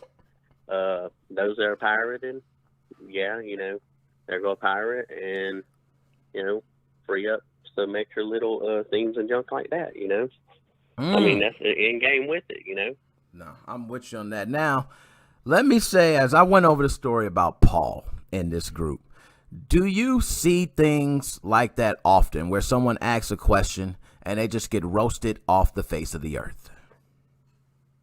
I've seen it quite a few times.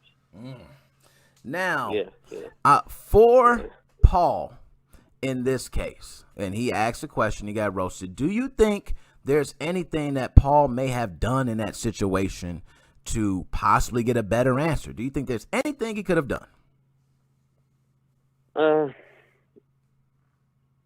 Yes and no. I mean, because some people are just buttholes. I mean, I'm just going to answer it just like that. Country boy style. But, and some people, they're helpful. I mean, you're just going to ask them. And then, I mean, you got to lead us. It's like you were saying, I wonder if they even tried to Google it. Did they Google it with some extra words? Did they, try a different search engine, blah, blah, blah, wonder how much time they actually took, to try to even research on this thing. I mean, you got people that really go nuts into it and have bad OCD, and then there's, other people that's just like, real cool, like you had your friend Geeb, he didn't, mind. He's like, yeah, send me the drive, got it back to you back and forth, you know. But 95% of the time, it is the former than the latter.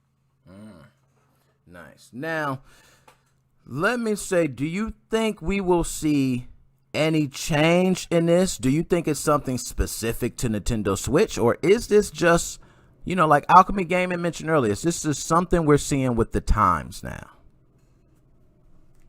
It's the world in a whole. Okay. All right. It's times and the world in a whole, man. We got so much division. No. And everywhere, man. I agree. Alchemy Gaming, when he said that, I kind of thought about that too. And especially at a time like now, you know, everybody's in the house most of the time anyway, you know, pandemic going on. And it's very easy to, everybody's on stir craziness or cabin fever. Yeah. You don't want to be around certain people because they're high risk for this and that. I mean, it's just a little bit of everything. I mean, and people try to, I guess, pretend that there's not things there, like the other issues, you know, social, economic, race, and stuff like that. But man, there's a lot of divisions people go on. They're political and this and that, and this, you know, they're doing all this crap here. I mean, world needs a little bit more tolerance for things. Nice. And I like the way you put that as well. I think tolerance is a big thing. Me and my job, I listen to customers all day, and I hear some questions, and I do kind of scratch my head. I go, woo, wow, I can't believe they just asked that, you know. But then I always address the person as if that is that's an okay question to ask. I make sure that no one feels as though any question is bad, because, you know, for that guy, I'm looking at him and he says, hey, is there any way to reverse a ban?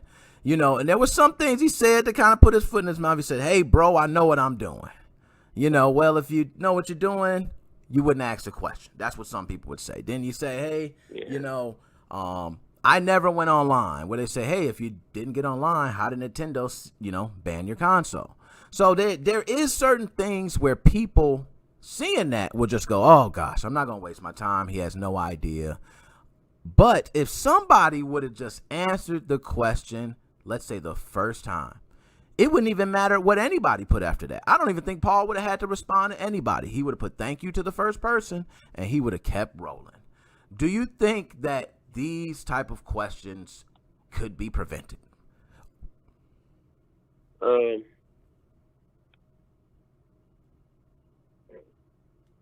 Probably not. I mean, you got a lot of people that's seeking answers. I mean, and a lot of people that, you know, think they know some things, but they don't, like this young man there, you know.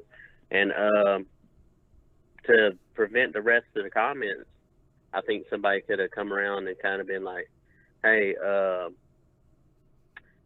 DM me, you know. I think I may have an idea. Not saying, you know, a way to unban it, but just have an idea and then say, hey, this is what's going on.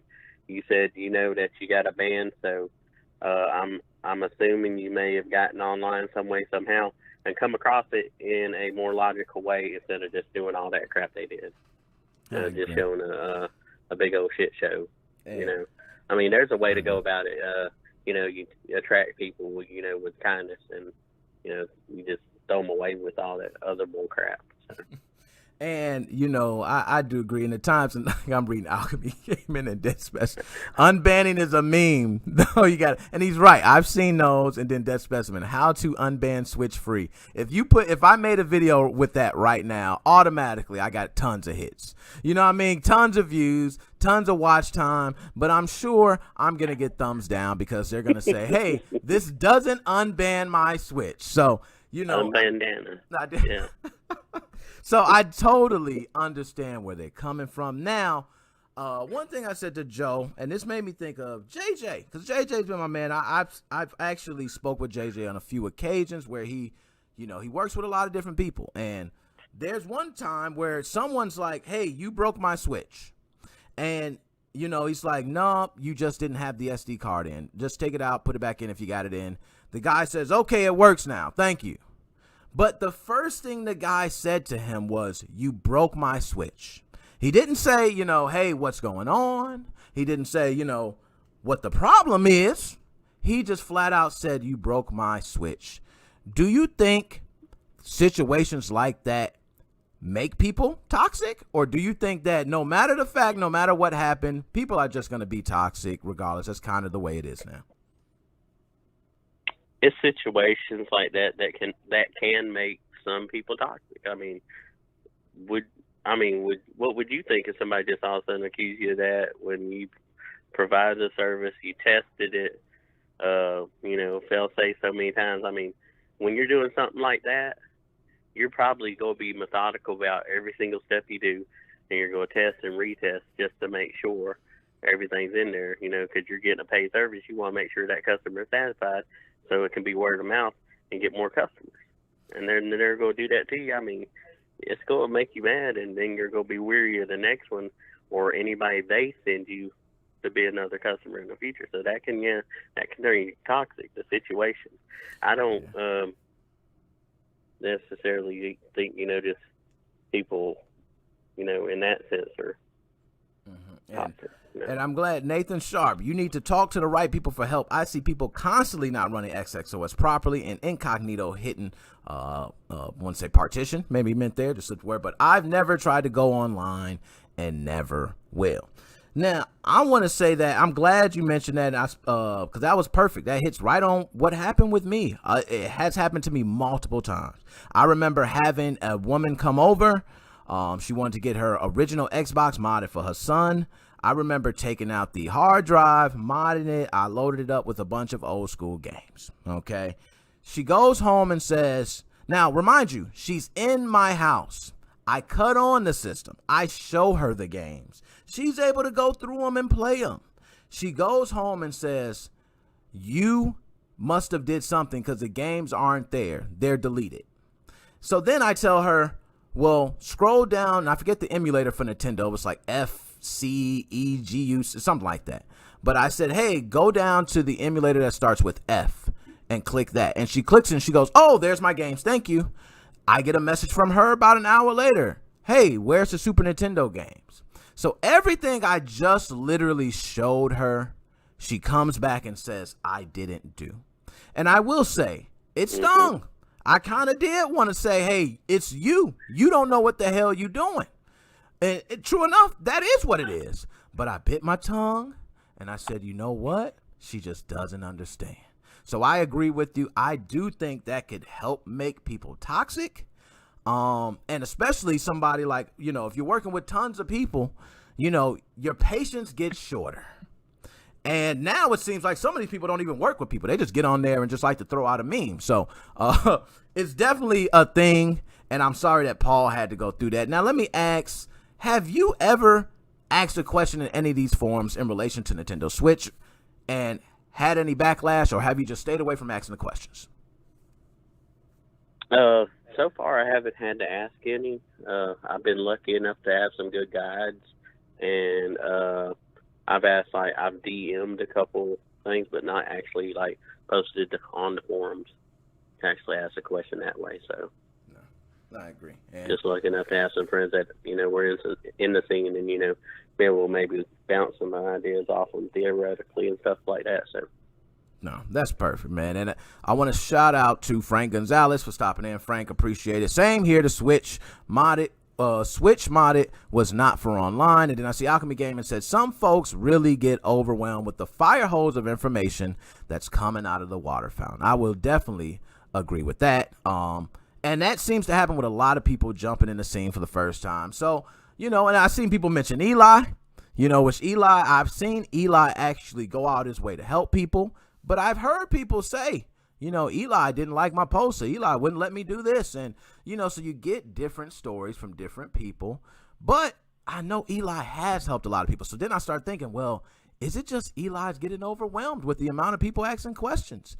Maybe that's why, So do you think these people that are admins in Nintendo Switch scene, do you think there's any way they could do anything to help this situation out? Or do you think, damn it, we all going to hell, it's over?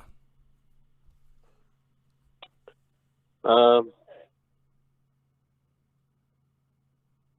don't know, because I mean, you get too many chiefs, and the chiefs equal the the helpers.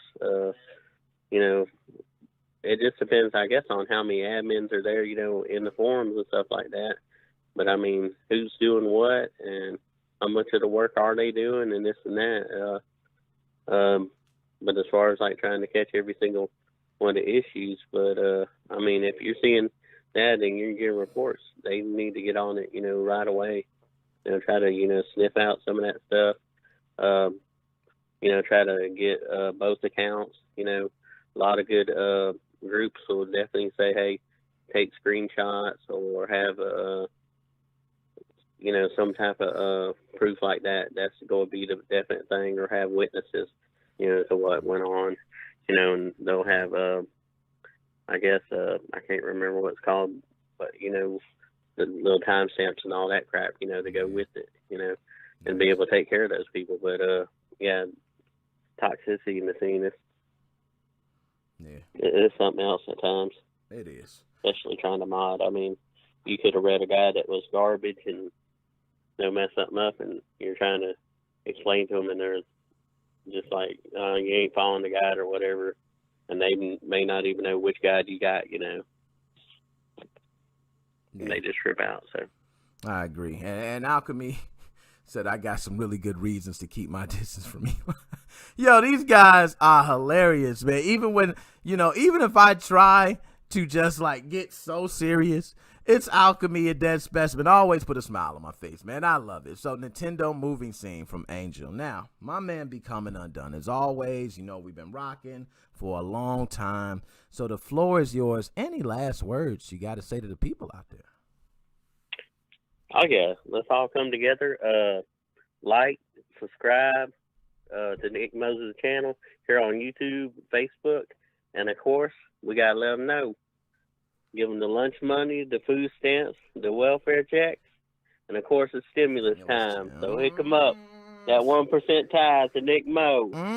That's stimulus time, and when I get mine, I'm definitely letting you know. My man, as always, Becoming Undone. I'm going to be hollering at you a little later, my dude. All right.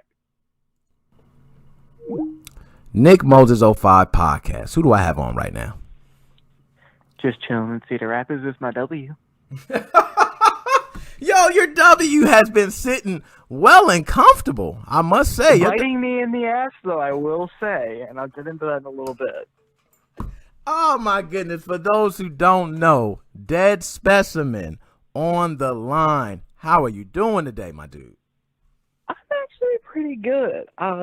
So getting into what I just said, and this is also kind of directly directed at Joe. Anyways, so every stream for the past couple weeks, he's been asking me, is your Switch back? Where's your Switch? Yep. It should be getting sent back tomorrow. But there's a catch. So, okay. What were we just talking about? Stimulus. Well, guy who was fixing my Switch got a stimulus. He's doing fine on money. He doesn't need a stimulus. He gave up on my Switch. Motherfucker bought me a new one. Fucking legend. Oh my God, man. Dang. Stimulus is helping out. Okay, that is coming through. Here's where it bites me in the ass, though. A little bit. Not much, but a little bit. Okay. He got me a Maricom. We can't find SX cores anywhere. I contacted Alchemy, Blakey on the forums. I made a forum post. Did a bunch of Googling, DuckDuckGoing, checked AliExpress, checked resellers that I thought might have still went up. I cannot find anywhere. So this is a double whammy real quick. Number one, because of that, theoretically, he's going to just fix up his old Switch tomorrow, put a trinket in it, and send that back to me. So, okay. I mean, I'll lose a bunch of shit, but whatever. I have a Switch now. Awesome. And then he'll eventually get an SX core, whatever clone comes out, put that in that Switch. But, second of all, this is a request. If anybody has any way of getting an SX core, 2 to be exact, he wants one for himself. If anyone has 2 SX cores they're willing to sell, please, for retail price would be nice. Or if you know of anywhere to get one, DM me. My Discord is Dead Specimen, capital D, capital S. My tag is 8934. Shoot me a message on there. Please, I need some SX cores right now. And you know what? I think somebody's going to come through. I think you're going to hear something. And you're right. There's some people just floating around with a couple, holding a couple. They're not even using them. So, man, hopefully we can get you that core. So I'm glad you put that out there. Now that we got that all out there, somebody message you, you get a core. I know it's going to come. It's going to come. So Joe, I am in the USA. Yeah. Okay. And so is the guy. And so is the guy fixing my Switch. It would get sent to him though. So I can put you in contact with him if you've got anything for me. Nice. And look, Alchemy Gaming. Hey Nintendo, look at me. What's Nintendo going to do? I'm not reselling. I'm not. I'm a consumer. Nintendo is not going after the buyers. They're going after the sellers. So that's why this is going down in DMs, Yeah, he said, hey, look, y'all guys are so funny. So now, with the Switch scene being toxic, Dead Specimen, I know your troll capabilities are a 10 out of 10. So I know how you could definitely troll someone with a question, but I've seen you follow up with an answer. So you'll troll them and then I'm just messing with you. Here's the answer. So that's fun. I love that. Do you think that this guy, Paul, could have done anything really to prevent the flaming that he caught after asking that question? Nope. Not at all. And this is coming from experience as the guy who would ask the stupid questions, where there is this elitism of, as soon as someone asks a question that is considered basically less than simply asking how to code something straight up, you're going to get shit on because people want to feel better about themselves because, I know how to do that and you don't. Haha, get fucked, idiot. It's super stupid. It's super toxic, but that's how the scene works. And it's worked like that since I joined it. Now, do you think that's something that's been that way in previous scenes, or do you think Nintendo Switch has just reached the all-time high of toxic? Well, I think Andrea Mitchell said it. I think some other people said it. I think Monk said it. Monk? Anyways. Nah, 3DS I think was worse. Way worse. That scene was so ungodly. It was so toxic. You had developers infighting. Anyone remember Roxas getting all flamey at whoever the dude was that either open sourced or reverse engineered RX tools and allowed sig patches to be added, and he fucking went off on that and then quit the scene because of it. Not only has this been happening forever and as long as I can remember, this just is one of the most unforgiving and I want to say unfair, but that's not even enough to describe just how entitled this scene is. Yo, and that's why I said the 3DS thing, I came in later, so the guys were pretty much rock solid. When I came along, I didn't have to worry about asking any questions. It was just pretty much straightforward for me. But yeah, the second person to hear, so I'm glad I did not have to go through that. Because from what I'm here's what's funny. Go ahead, let me was that essentially there's not ever, as far as I'm aware, been a hacking scene that is middle of the road difficulty. It's either extremely difficult, depending on the person, of course, but extremely difficult. Look at Xbox 360, Xbox original, or extremely easy. Look at Wii, PS4, the right firmware, Switch. So if it's like the Switch and it's super easy, you're an idiot. It's so easy. Just Google it. And if it's the Xbox, dude, it's really difficult. Don't bother with it. If you can't figure that out on your own, don't do it. Never a middle ground of, okay, it would make sense that you would get stuck on that part. Here's how you fix it. Yo, and hearing this is so funny because I'm just thinking back on my times when I was just speaking and I got Geeb. Geeb was like, oh, thank you. Where would I be without you? You know what I mean? You were like, I was that little kid just asking the dumbest Geeb is of who questions. we need in the current scene. We need a Geeb, and you could argue Alchemy's in that range. And I would say he is. He's pretty chill. He's pretty willing to help people, but I don't know. The guy fixing my Switch reminds me of Geeb. The fact that this motherfucker, I met in a Galaxy S9 modding Telegram chat, and I just randomly throw, oh yeah, well, my Switch is broke, lol, and he's like, bro, pay shipping, but send it my way, I'll fix it, I'll throw a trinket in too. I'm just like, what? Everyone's all like, if you go on the internet, you're gonna get diddled by pedophiles, and then it's like, random dude is willing to fix Switch for free and then buys a new one when it takes too long. Like, what? Yo, he is literally your Geeb. I mean, seriously. That's what I'm hearing. That's the way I felt. Dude didn't ask me for anything. I mean, he properly shit on me for where I messed up, but, like... True. And I'm sure Geeb was sitting there saying, like, oh, my gosh, the fifth dude for the Hitachi. Just send it my way. Gosh, I'm tired of talking with you. You know, it could have been that, but he didn't say it to me.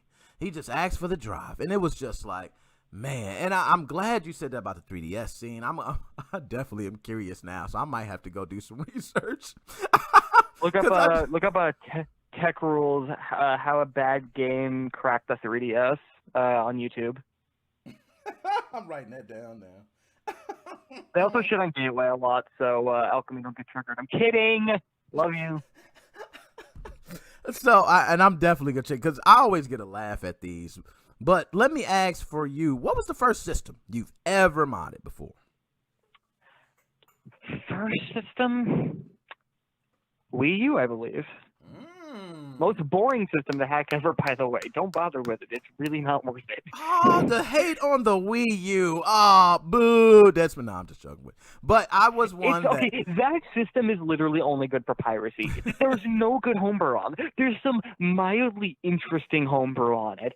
But you'll get tired of it quicker than you will on the Switch. Like, everyone's like, oh, you'll play with Homebrew on the Switch for 2 hours and then go to piracy because there's nothing else to do. Try 2 minutes on the Wii U. I'm serious. I don't know anything that, you know.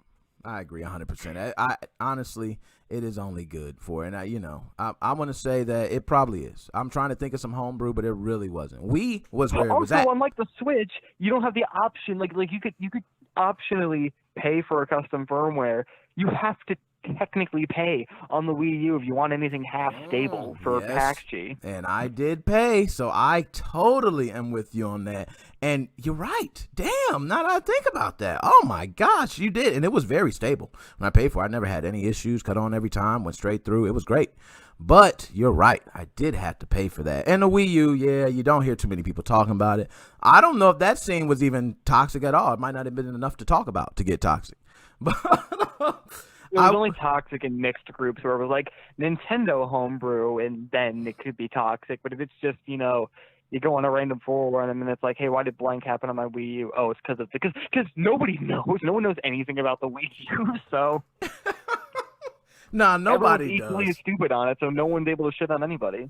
And, oh, look at Andrea Mitchell. Best $4 I ever spent, Brain Age. I remember that. I remember going through looking at the list of games and saying, which one is the cheapest? Oh, it's this one, Brain Age. Hey, $4. Hey, that's good. So I didn't even realize Brain Age was actually cheaper than the rest of them, so I bought Mario Kart DS on accident. Although, granted, I occasionally unhack my system to play that. It's actually really fun. Oh, nice. And it is. That is a fun game. So, and the reason I asked your first system, was there anybody, well, being that was the Wii U, I don't know if you had, but did you have anyone that you had to get guidance from? Was there any questions that you asked that may have been dumb questions? Or was it a guide that pretty much was straightforward and you didn't really have to ask much? Continue with questions. I need to find him. He's in the... Oh, we lost you. There we go. You're coming back. You were fading out. You coming Sorry, back. I'm trying to look at my Discord real quick. Nice. We got you. Because I do know someone, and he was super nice, but I gotta find him again. Nice. I'm glad to hear that. These stories inspire me, man, that people actually find the one person, that one guy that's just like, you know what? Send it my way, man. You've been busting your butt enough. Stop sweating. I do this in my sleep. Just send it my way, man. Save yourself the hassle. I pay it forward. I get a good deed. Karma's going to come back my way. And you get your system. all done and nice and ready for you. So Yeah. no, dude was totally like Geeb. I totally believe that. Now, the guy that you're looking for, you say you have in your Discord, and he was one that helped you out pretty much through that scene. Yeah, I mean, it was, I was brand new to this stuff, and I had a friend who helped me a bit with the Wii U stuff, but once I sort of expanded out into the more niche parts of that and into 3DS and Switch stuff, he was always the guy who, we would hop in DMs because there'd be some stuff where, he had some high level, kind of privileges, but there were some things he couldn't really talk about in the in the Discord. Not saying he sent me anything necessarily, but he also was there to tell me like, hey, if you are doing this, don't do blank, Nice. Stuff that telling me not to do certain things would have maybe look bad. So it was. Nice. No, man, I'm super happy to hear that. And, I'm glad that you answered the first question, which I asked was specifically, was there any way for him to dodge that? Because I kind of honestly feel the same way you do. I don't think once I read that question, I didn't even have to read any comments. The first one I seen was the Back to the Future picture. And he was like, this is the only way how. And that was hilarious. I must say that was like classic hilarious. It's a way to tell a joke, but it was classy. You know what I mean? This is the Back to the Future car. You should know what the Back to the Future car is, okay? When DeLorean? The DeLorean and Marty McFly hops up in there, okay? And Doc's sitting there, Marty! Okay, so when I seen that, I instantly was like, that's hilarious, because he's right. You do got to go back in time, pretty much. But then everyone else was flame. And then Paul just said, the hell with all you guys. Your mother should have swallowed you. And I was like, whoa, this got real dark real quick. I feel bad for the guy, but at the same time, that's really clever. And I gave Paul prop. Paul had enough. I seen it. When I read that, I said, oh, I'm talking about this today. Paul had just snapped. I seen it. Dude, he was so nice. It was like, you don't have to be rude. Then he said another comment. Hey, he answered back, but you don't have to be rude. Bro, I know what I'm doing. And then, somebody else says, bro, I know what I'm doing. This, and they all laughing. He said, you should have been swallowed. And I'm like, man, that dude was pissed. Okay, so, I'm glad that I was able to share that. And Joe was able to help him. So, Joe, shout out to you for helping out Paul. Paul, if you hearing this, do not take any offense to it. As Dead Specimen has mentioned right now, it's kind of the way things are. Just kind of brush it off. Don't take any hard feelings to it. People are going to call you dumb, stupid, but there's going to be one person out there that's going to be your Geeb. Okay, and Dead, I'm glad you're here. You got a Geeb as well. So my man, Dead Specimen, I appreciate that. Now, Dead, as always, I like to give you the floor. You usually have great conspiracy theories. Joe was trying to take your job today, by the way. I don't want to Joe, he was definitely trying to take your job today. Any last words you got to say to the people before you're out? Well, this actually isn't necessarily conspiracy theory. This is actually, apparently really happening. I actually do believe, I don't mean this in a jackass way, my W is going to stay probably permanently, because from what I've been hearing, we may have brought this up before, I don't really remember, but apparently Nintendo's got something going on with Tencent, and China was always sort of the safe haven for quote unquote circumvention devices, because it's China and their copyright law is, well, not existent. But apparently they've got something going on with Tencent, and that may not be that way for much longer. Actually, it's probably not even like that right now. So, bottom line is, I do not believe we will be seeing SX cores ever again. And I also am willing to maybe even go as far as to say, I don't even think we'll see clones in at least the near future, and at most ever, question mark.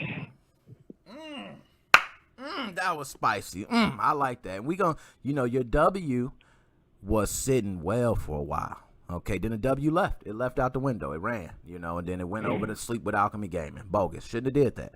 But then, after leaving, it was like, you know what? I can't take this anymore. I'm sick of this.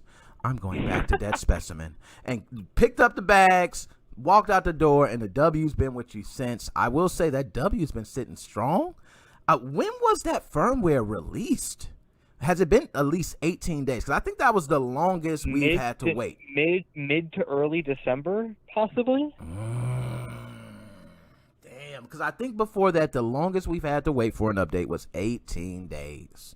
So that is kind of scary. Okay, I must say, you're right. There is something going on with Tencent. I've been getting all types of stuff. I heard the factory got raided. You know what I mean? I heard someone else say, "Oh, I haven't heard about that." Yeah, I hear everything, man. I heard the factory got raided. I heard that they're not just cracking down. Tencent's not just cracking down. They got the Alibaba website and so and so. I will say, I'll flip it on its head though. If they really got Tencent on this, where's Chen then? Why isn't he out yet? They're getting rid of the devices, knowing Tencent and knowing how they are. Essentially, if you really think of them, they're kind of almost a government branch in China. Like the Chinese government branch for technology or whatever. I don't, people are saying, hey, Chen's going to be fine. He's in China. They're never going to extradite him. If they've got Tencent on these chips the way that they seemingly do right now, I wouldn't be shocked to maybe be like, we're going to make an exception for this guy. Hey, America, take him. You're right. You know what? I wouldn't be surprised if I see that on the article soon. I'll definitely talk about it. Now, Key Monk said we waited 2 months for an update previously. I may be wrong on the 18 days. I'm not holding, What's previously? Because previously, if you mean 11.0, that took like a week. If we're meaning earlier than that, then, I mean, as far as I'm aware, pretty much every firmware that got released in 2020 and probably even 2019 was cracked within That's what I thought. Weeks. That's what I thought. But, for me, I thought 18 days, but I'm not sure. And you go back into 2018. At that point, it's it was still kind of new territory. So, and they hadn't really started breaking firmwares until 6.2, and that didn't come till later-ish in 2018. Yep. So, it really, the fact that it's happening now, and it looks like Atmosphere's already got it down, that's whatever. But also, Monk, you're talking about a different subject. I'm not talking about SXOS. SXOS, I don't know. That might get updated. That might not. It really doesn't matter. If that gets updated, cool. Exactly. I'm talking about the hardware itself. Yes. And at that point, there's really no point in updating SXOS. If the chips don't exist, then who are you updating for? I mean, yeah, you're updating for the people on Arista switches, but I wouldn't be shocked if most of those people are already flocking away towards Atmosphere at this point, because the Marco switches and the patched ones, for the most part, need SXOS to work properly. Yes. And so you're kind of selling to a semi-non-existent group of people because of all the bad press that's been coming out with the arrests and all of that. People are like, okay, this isn't a stable thing to be on right now. I'm not going to rely on it anymore. I have options, luckily. Hello, Atmosphere. Okay. Nice. And before I let you go, Dead Specimen, Monk said those SX cores are still being made, so it looks like you might have to watch your W close. Okay, just keep an eye. Make sure she don't sneak out at night. Well, but it can sneak. Honestly, it can sneak out at night because at this point it benefits me. Yeah, I'll be honest about that. But Monk, if you're sure about that, where are the resellers? I don't see any anywhere. I've asked on the forums. I've asked Tumod, Alchemy, and Blakey, I believe, on the forum directly. And I think Joe might be hooking me up. I'm gonna contact him on Facebook after this.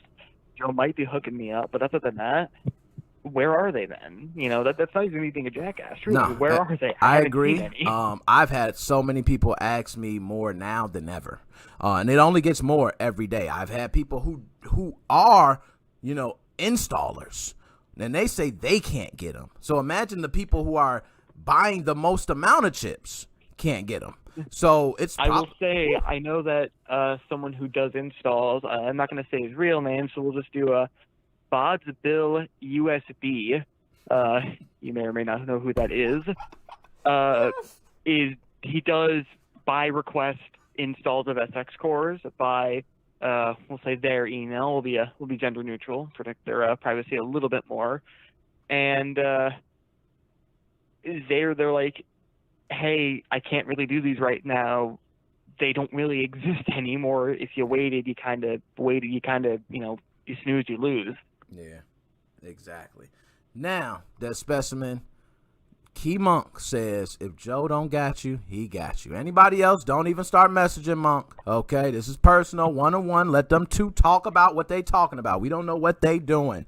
Okay, just let them go. But Dead Specimen, my man, as always, love having you on. You killed it today, my man. I want you to have a great day, my dude. You too, my brother. Later. See you later. And I'm glad for that, guys. I just want to say, someone that asked a question that I missed. I want to say it was Marcus. Marcus, you asked a question, man. I will be getting back with you. I can't find it here, but Marcus, it was a pretty simple question. I just know I missed it, Marcus. I'll go, oh, there you go. NickMoses05, I want to change the faceplate to my Nintendo Switch. Do you know how to do it, or can you refer someone to me? So I could show you a guy, Marcus. There is someone I know who does it pretty much day in, day out. But let me go ahead and take this call. NickMoses05 podcast. Who do I have on the line? Hello? Hey, what's up? Can you hear me okay? Hi. Yo, what's up, Nick? I can hear you. What's going on, man? No, take your time. If you need to go ahead and fix your headphones. If you can hear me, who am I on the line speaking with right now? You can call me, you can call me Misael. Now, how's that? That's New Sale? Was that right? I want to make sure I don't butcher your name. Yeah, Misael, Misael. So, Misael, I like that. So, I'm glad you called in. Wonderful. I love the call. And you called in at a perfect time because we're getting a lot of people talking about this Switch scene. And I want to ask you, first and foremost, do you think the Nintendo Switch scene is toxic? Yeah, I do. Okay. Definitely. Now, second question is, have you yourself asked any questions and received that toxic answer? Or are you one that pretty much just see everything that's going on and you can see the toxic answers? I mean, I think it's just, right now, it's the prospect of running custom firmware on your Switch is so popular that there's a lot of people that are getting into it, and there are a lot of people that just want to be toxic. The toxicity sake, especially like if you're familiar with Discord, there's a lot of toxic behavior on Discord. Just, I think HBG has, back when they were up, they used to have like a hall of shame where anybody who asked a stupid question would be screenshotted and ridiculed. Wow. Everybody, and I thought it was really messed up. Dang, I didn't know that. And yo, that is crazy. That they said they'd screenshot it and they put up. And you know what? That is kind of like just so messy. Now let me ask for you, Misael, what was the first system that you've ever modified in your life? The Wii. Oh, okay. That was so fun.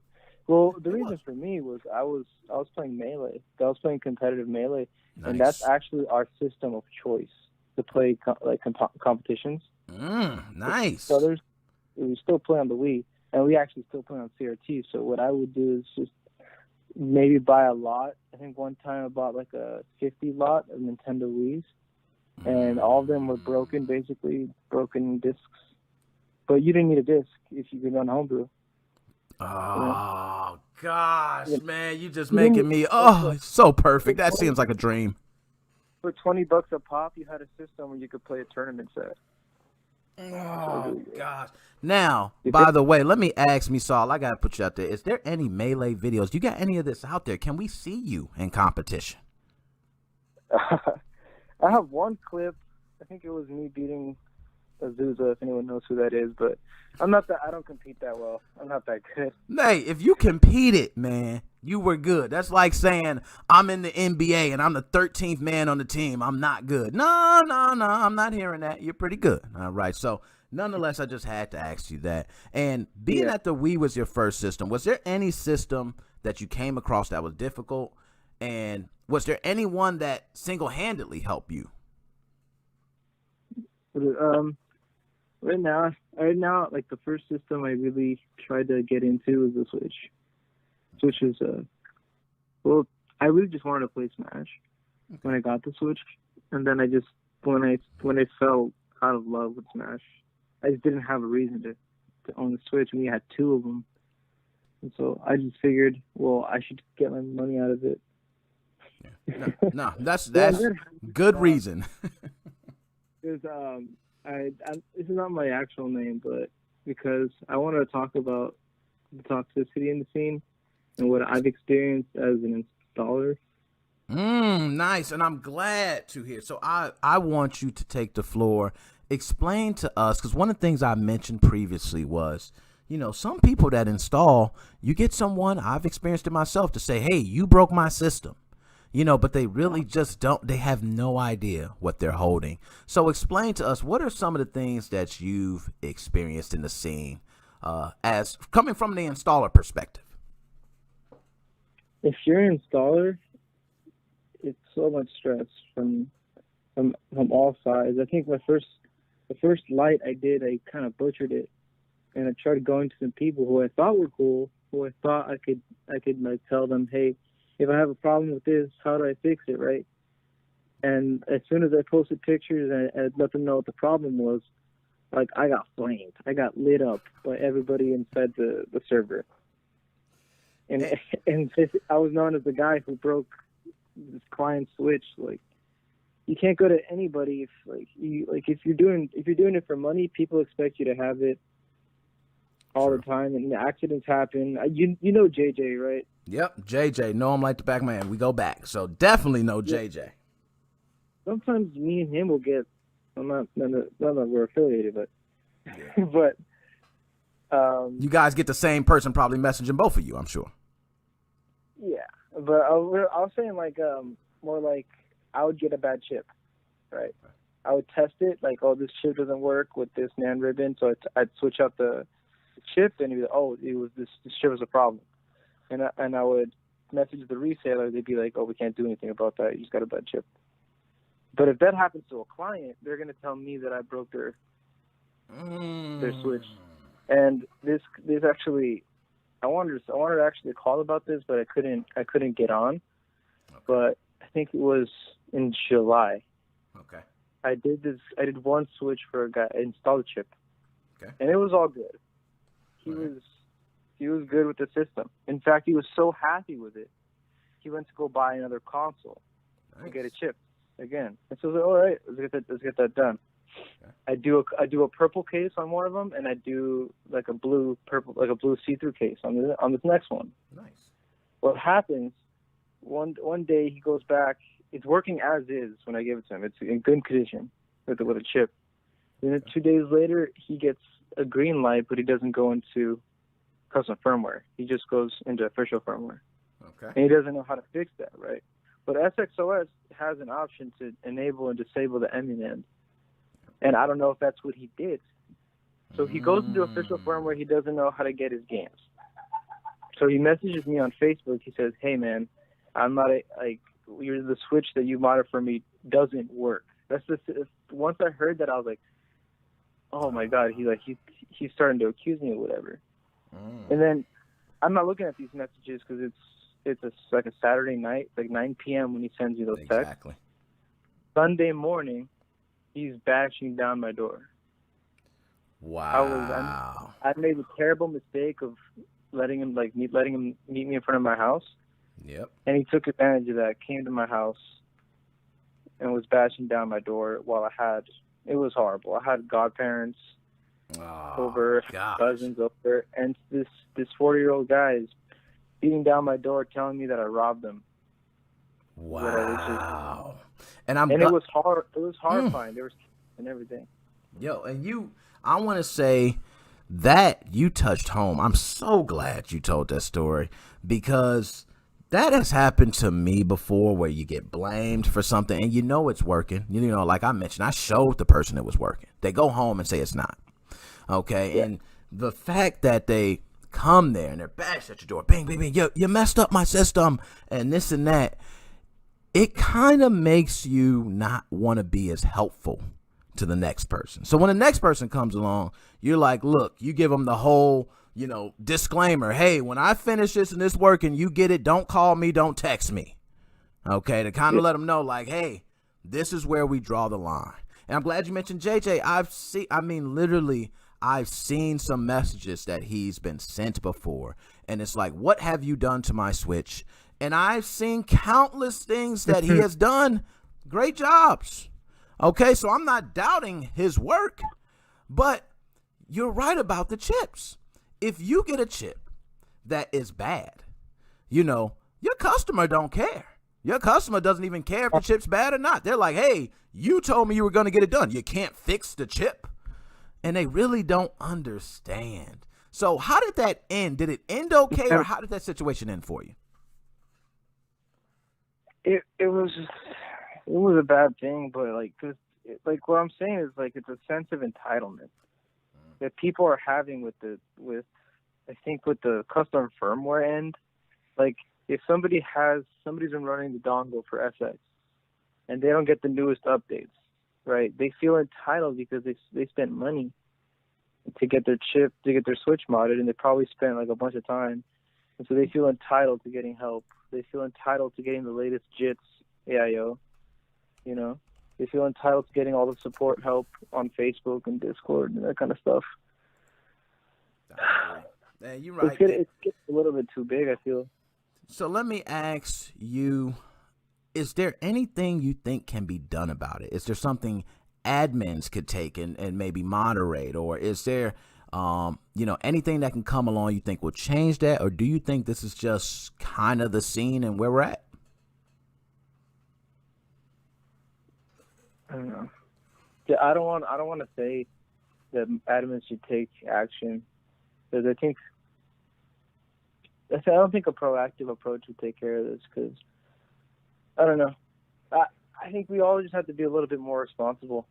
I've taken my own responsibilities. Right now, I don't meet people anymore close to my house if we're gonna do anything related to custom firmware, because if it's like a client to like me doing it for them basis, I just keep it all strictly business and just let them know what it is. No, that's good. I think taking more responsibilities is good. No, that's good. And I've dealt with that. There was actually a guy that it was Xbox 360, and remind you, I've done so many JTAGs, so many reset glitch hacks, and I get this one system, and for some reason, I did see some liquid damage in there, but the system worked. But I couldn't read the NAND. No matter what I tried, the NAND would not read. So I let the guy know, hey man, I couldn't get the NAND read. But what I did is I went ahead and flashed the DVD drive firmware for you. And I just threw in some couple games since you had to wait 2 days while I tried. Right? I give him the system. I called him and told him that. He comes over. I give him the system. I said, yeah, just so you know, again, man, I couldn't get it. But hey, the DVD drive's flashed. There's just some games in there for the time being. You need to get the system looked at. Could be something wrong. He says, okay, thanks, man. I appreciated everything. He gets home and says, hey, the JTAG's not working. So I totally feel you when you say it's being the installer side. That's why I'm glad you called in and gave that side, because, nobody else would truly know how the installers feel. All we know is that, hey, you're an installer. I pay you and you do what you do. And that's it. Okay, if I don't get my system back the way I gave it to you, then I want a new system. And they think it's just that simple. Have you thought about, or are you, well, I did see you here, heard you say already you don't meet people in person. Is there anything else you do in particular after that incident that it's like you have to do now from now on? Well, I meet them probably somewhere in the corner, like have a gas station I like to go to. Okay. And I let them know, yeah, you can message me, but if it breaks and while it's in your possession, everybody has to take responsibility. Yeah. I don't really do much, guys. If they message me and they're really kind of, I don't know, they're coming at me wrong, then I just don't need to be in contact with them, because right there in person, I just have to know it works. Yeah. And that's what I've been going off of what you said. Man, I love to hear that, man. I thank you for calling in and going over that. I think hopefully this will shed some more light for people that do installs, because I think they just, I've done mine. I was part of the beta testing group. I still got my light in there. I have not even touched the light yet, and I'm probably going to do it eventually, okay? But I had my time with the light, and it was like, I got everything removed and cleaned up, and I'm like, it's still working, so I'll probably go back to it. But I don't want to do installs for everyone because, it's micro soldering. I don't got, an andon star so you can see all close up, and I'm just buying different tools, so I can solder, but I'm not a professional solder. I haven't done so many, and like you mentioned, you do a mess up. Where do you go? You know what I mean? As being an installer, it's like, hey, you got all these people who can come in a group and just say, hey, can you reverse a band? Can you do this? But you with soldering, you got to show pictures. And instead of people just saying, hey, is it fixable or not? They go, oh, you don't know what you're doing. You need to stop soldering forever. And it doesn't really help you at all. That's literally what happened to me the first time I tried to install a light chip. No, I could totally see that. And like we got Mason Steiner, Mason C said, light isn't that bad of an install. Just don't leave that dang debug port internally. And, the light is different from some people to others. I do believe now that I have everything. Only thing I need is an andon star. That's it. I think that's what it's called. Want to see up close. But once I get one of those things, I'll probably be good. But I was using everything else. I can do the cores, no problem.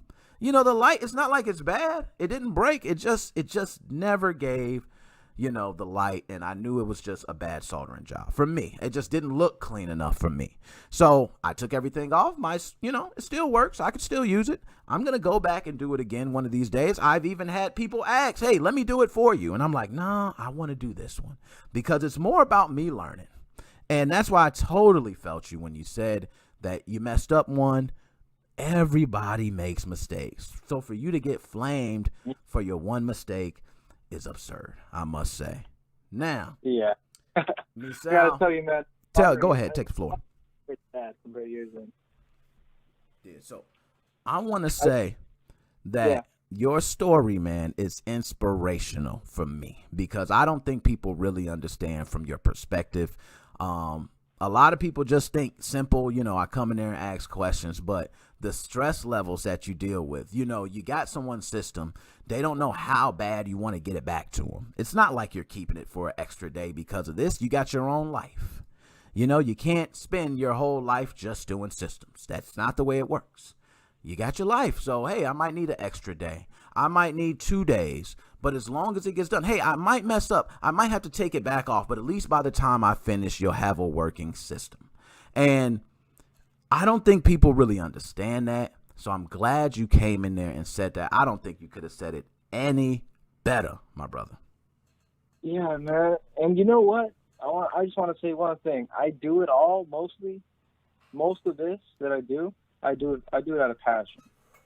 I do it just completely out of love for just wanting to give people like the experience of having custom firmware.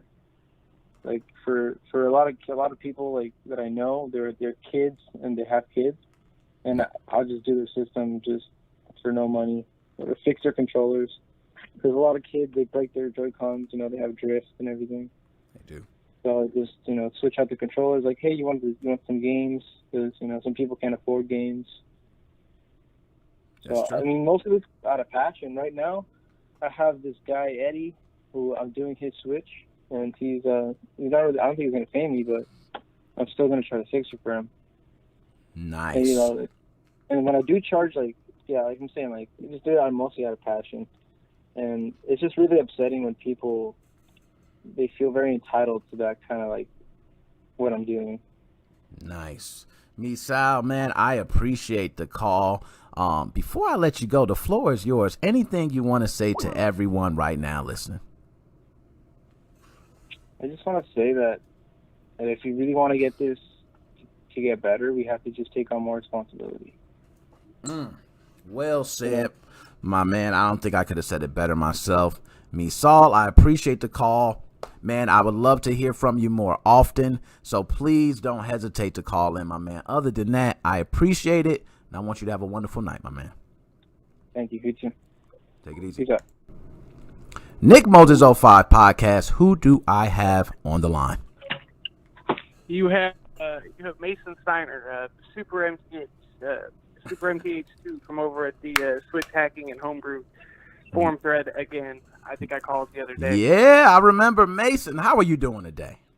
I'm doing all right. That's good. Go ahead. Interesting topic tonight. I know. That's why I knew it was going to hit. So take the floor.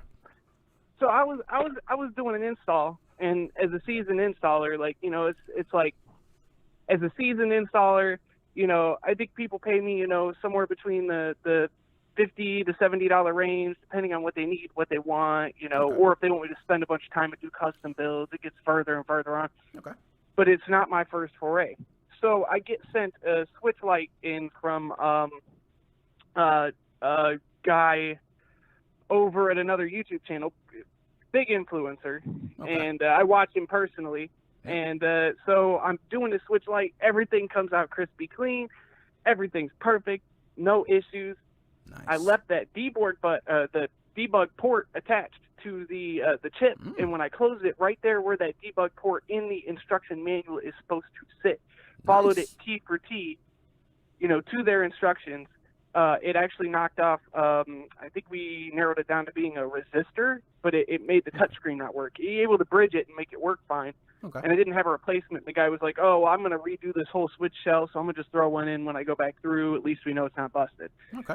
But just a heads up for anybody doing stuff like that. Oh man, leave that debug port out. It's just, and if you're shipping them, especially, I mean, you can there's a bunch of little components sitting right underneath that foam, and if it bottoms out at all, it takes those components with it, leaving you with just nothing.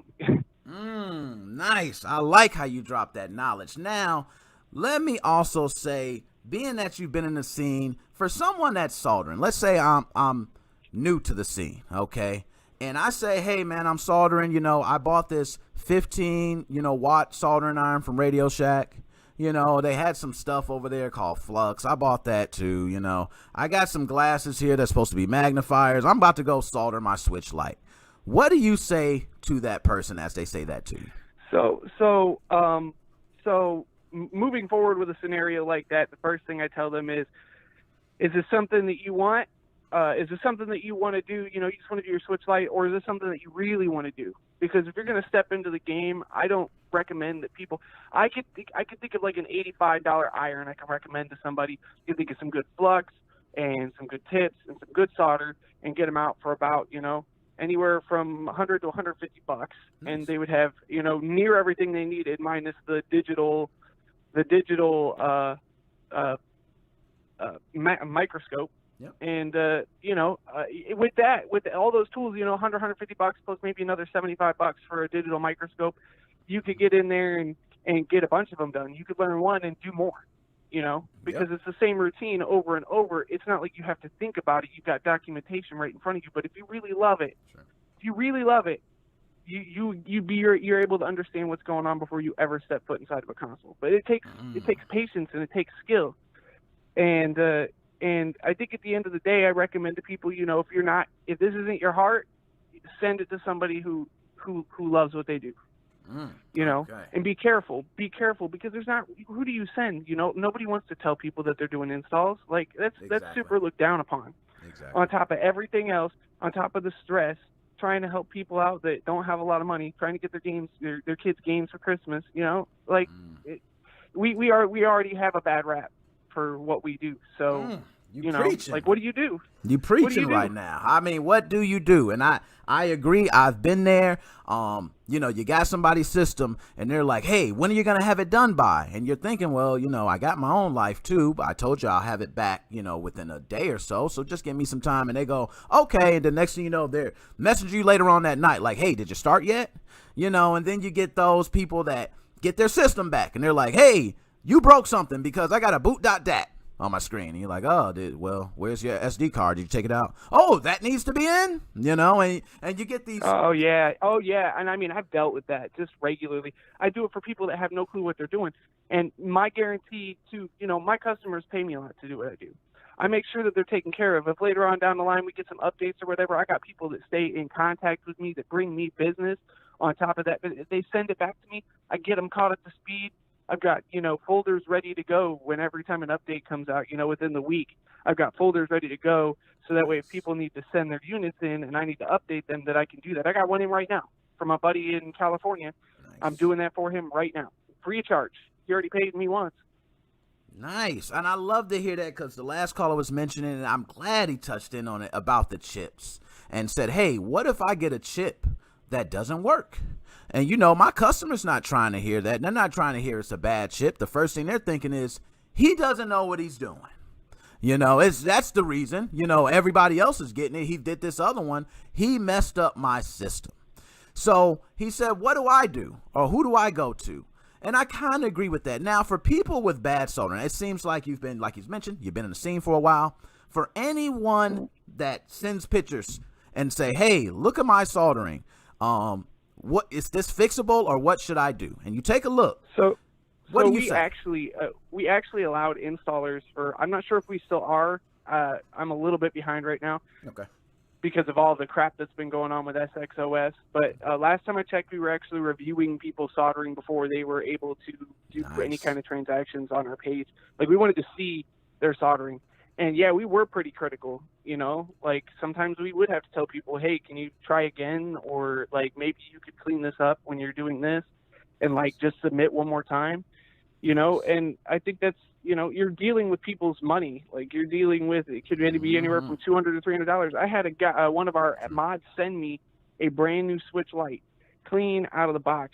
And he was like, oh, yeah, I don't care if you break it. And I'm like, you're going to make me sweat right here, right now. But, my first SX light install, and it's a brand new out-of-the-box switch light. Just brand new. Hadn't been touched. Wow. I don't care if you break it. Right. And I'm like, whoa. I'm like, no, don't worry about it. If I break it, I'm replacing it, because that's just how, if you're paying me to do this, that's just how that works. Like, I gamble. That's a gamble. It's like, I'm good at what I do, but that doesn't mean I'm not going to run into a mistake or get a bad chip or have a chip fry, something on the, the processor, not the processor, but the hybrid chip, the GPU, CPU. Can't think of what they call APU. There we go. But it's like, it's just the risk that you take when you're doing installs. Like, I have had one instance where somebody sent me something that was already broken. Like, he sent me shots of the problem, and then he sent it to me. And then it wasn't he had his buddy do a hack job just before he sent it to me. And I sent it back. I looked at it, closed it up, sent it back, didn't even touch it. And he was like, oh, what you brought? I was like, I didn't do anything. I said, I didn't even touch it. You didn't disclose exactly what was wrong, exactly the way it was. Now, in those situations, do you think for the switch scene, as we're getting everybody saying it's toxic, do you think it's more of a lot of consumers demanding things that they don't know about? Or do you think it's just, hey, people just don't want to hear these simple questions without the research? What do you think it is? So I think it's a mix of, the Switch is the most popular Nintendo system in a long time. It is. And it's the most popular system on the market right now. I don't care about that PS4, Yeah. Xbox Series X, Yes. It is the most popular system because of its versatility. So when you get a market like that, where you get a bunch of unbeknownst, unknowing customers and a complicated install of a mod chip going on that requires knowledge of software, you get this mix of people that are seasoned but don't have soldering skills, or they know nothing and they're just trying to get in on that, but they don't have the time to sit down and learn it even once they're there. And that falls back on my whole thing, where people could send it back to me and I'll redo their stuff for them. My customers paid for all of my gear that I work with right now, all of it, except for what little gear I had when I started.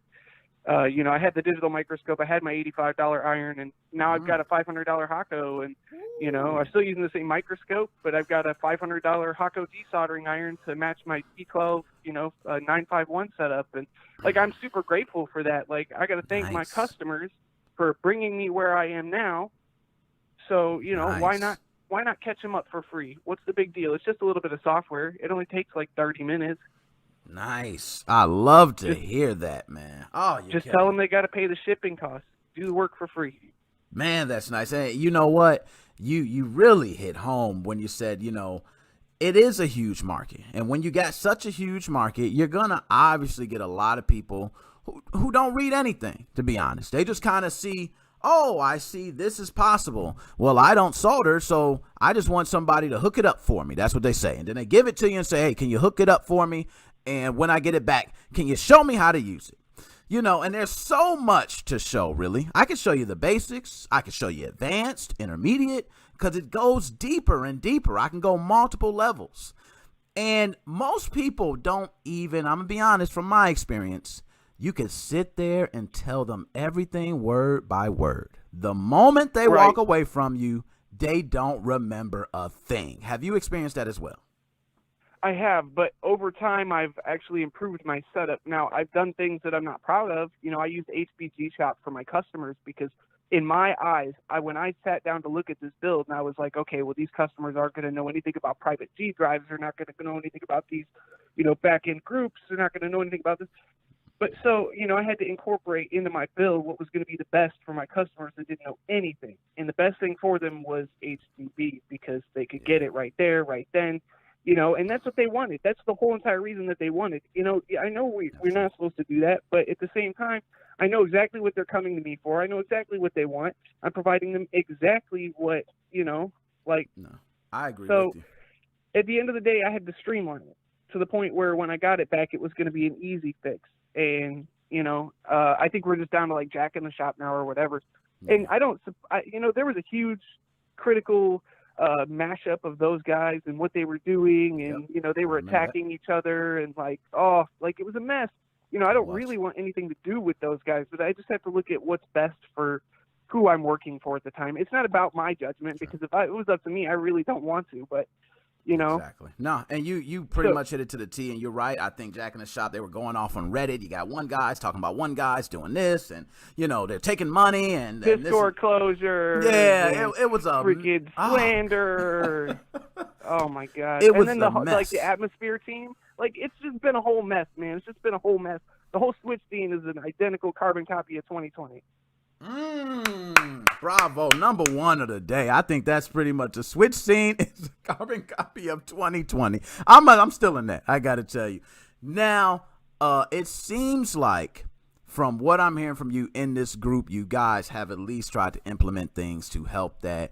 And what questions do you guys see a lot of these like questions that are easily answered? And what do you guys day. do? Okay, I figured that. Every day. I mean, that's just what it is. And we try to tell people to Google first. Like, you know, we put a bunch of implements. But, I mean, with the scene being the way that it is and the state that it's in, you know, with everything that I said about the scene being, you know, high consumer traffic, etc., you know, you're going to have that. There's nothing we can do about it, you know. But if you ask it, I think it's like we have something up. If you ask one of these questions on this list, it's an instant kick out. We don't ban them, but we kick them out. Nice. Okay. And then, you know, and you know what? I love that. Read the intro questions again. Please read the rules. I love that. And I was one, like I mentioned my story earlier, I was working with Geeb, Xbox 360. I come in the IRC chat. I'm just popping away questions, messaging people left and right, just trying to be spoon-fed. And a guy sends me my answer, but in a Google search results link. So it made me feel, it was just like a big slap in the face. Like, yeah, you thought you were searching, but you really weren't. And then I started dialing back and I said, you know what? Now I'm going to do the research first. At least now I can come and say, hey, I've looked at that. Is there anything else you could recommend me? And it seems like people seem to take a lot more kind to people not trying to be spoon-fed. Right. Well, I mean, we all got things to do. We don't have time to spoon feed everybody. We got facts and guides and everything else out there, and I implore people reach. Now, I understand some people have to be spoon-fed. I get it. Some people, they don't click with what we do. I mean, they probably shouldn't be in the first place, but I mean, everybody should be able to enjoy this, you know, this homebrew scene. I mean, it is so open, and it is absolutely fantastic. It's one of the best homebrew scenes since the PlayStation Portable, in my opinion. That's great. And you know, I get it. So I work for those people too, and it's, you know, I don't always do things that I'm happy about, and my work doesn't always come out 180%, but, you know, it's like you got these guys that are just now entering the scene, they're just now soldering on stuff, you know, they got the digital microscope, they invested the money, and but, you know, they've got skills now, but this is their first time working in a scene soldering items for people, and it was where they learned to do it in the first place because they knew that installing chips and trinkets was going to be a good cash flow market. Yep. And I don't hate those guys, but I do wish that they had a little more soul in their work. And it leaves so many people wanting to do installs. This is why we had to set up those safeguards. It leaves so many people wanting to do installs that have no business doing installs. Nice. You know, they need to sit at home and work disclosed and check with somebody that is in the know. Find a group, you know, where you could check and be like, hey, is this okay? You could post in our group and be like, hey, what do you guys think of my work? Even my work now, even when I'm doing like consoleized virtual boys and you know, crazy projects like that, I check in with a retro modding group and I post every single time I do a soldering joint. I'm like, is this good or did I trash it? You know, Exactly. Is this good or would you have gone back and cleaned it up? Because if you would have gone back and cleaned it up, somebody in here says I would have gone back and cleaned it up. I'm going to look into that and maybe go back and do that. Nice, man. You are dropping the knowledge today. And constructive criticism is everything. Yeah, you are killing it. I think you've pretty much covered everything. That is exactly what I think is the problem. We got, you know, you mentioned about the market and then the stress of an installer. I don't think a lot of people really understand the stress of an installer. You're right. People are sitting here, they're paying their hard-earned money. We know that. As an installer, we say, hey, you know, I know that. I know you guys are spending hard-earned money. That's why I'm not trying to butcher your system.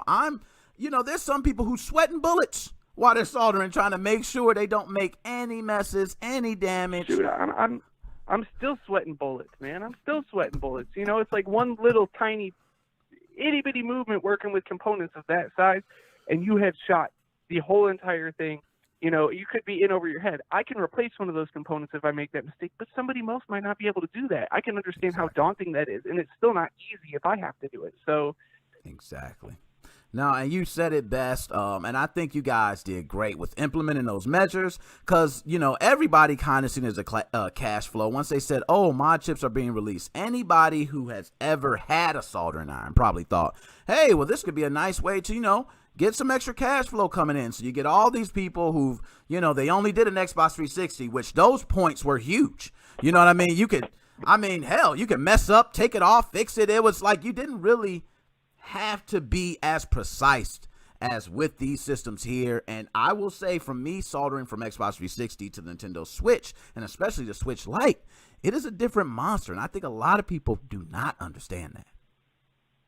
Oh, I remember doing, so I actually recently did RGHs. I didn't have the soldering skill back in that day to do what I did. You know, I've been working every day for like probably 10 years, you know, but that was a scene that I just didn't have interest in getting into until I had, you know, and by the time I did get into it, my soldering was so far along. But, you know, you could still make really easy mistakes with 360 RGHs with the software programming. Oh, my God, don't even get me started. I killed the unit my first time.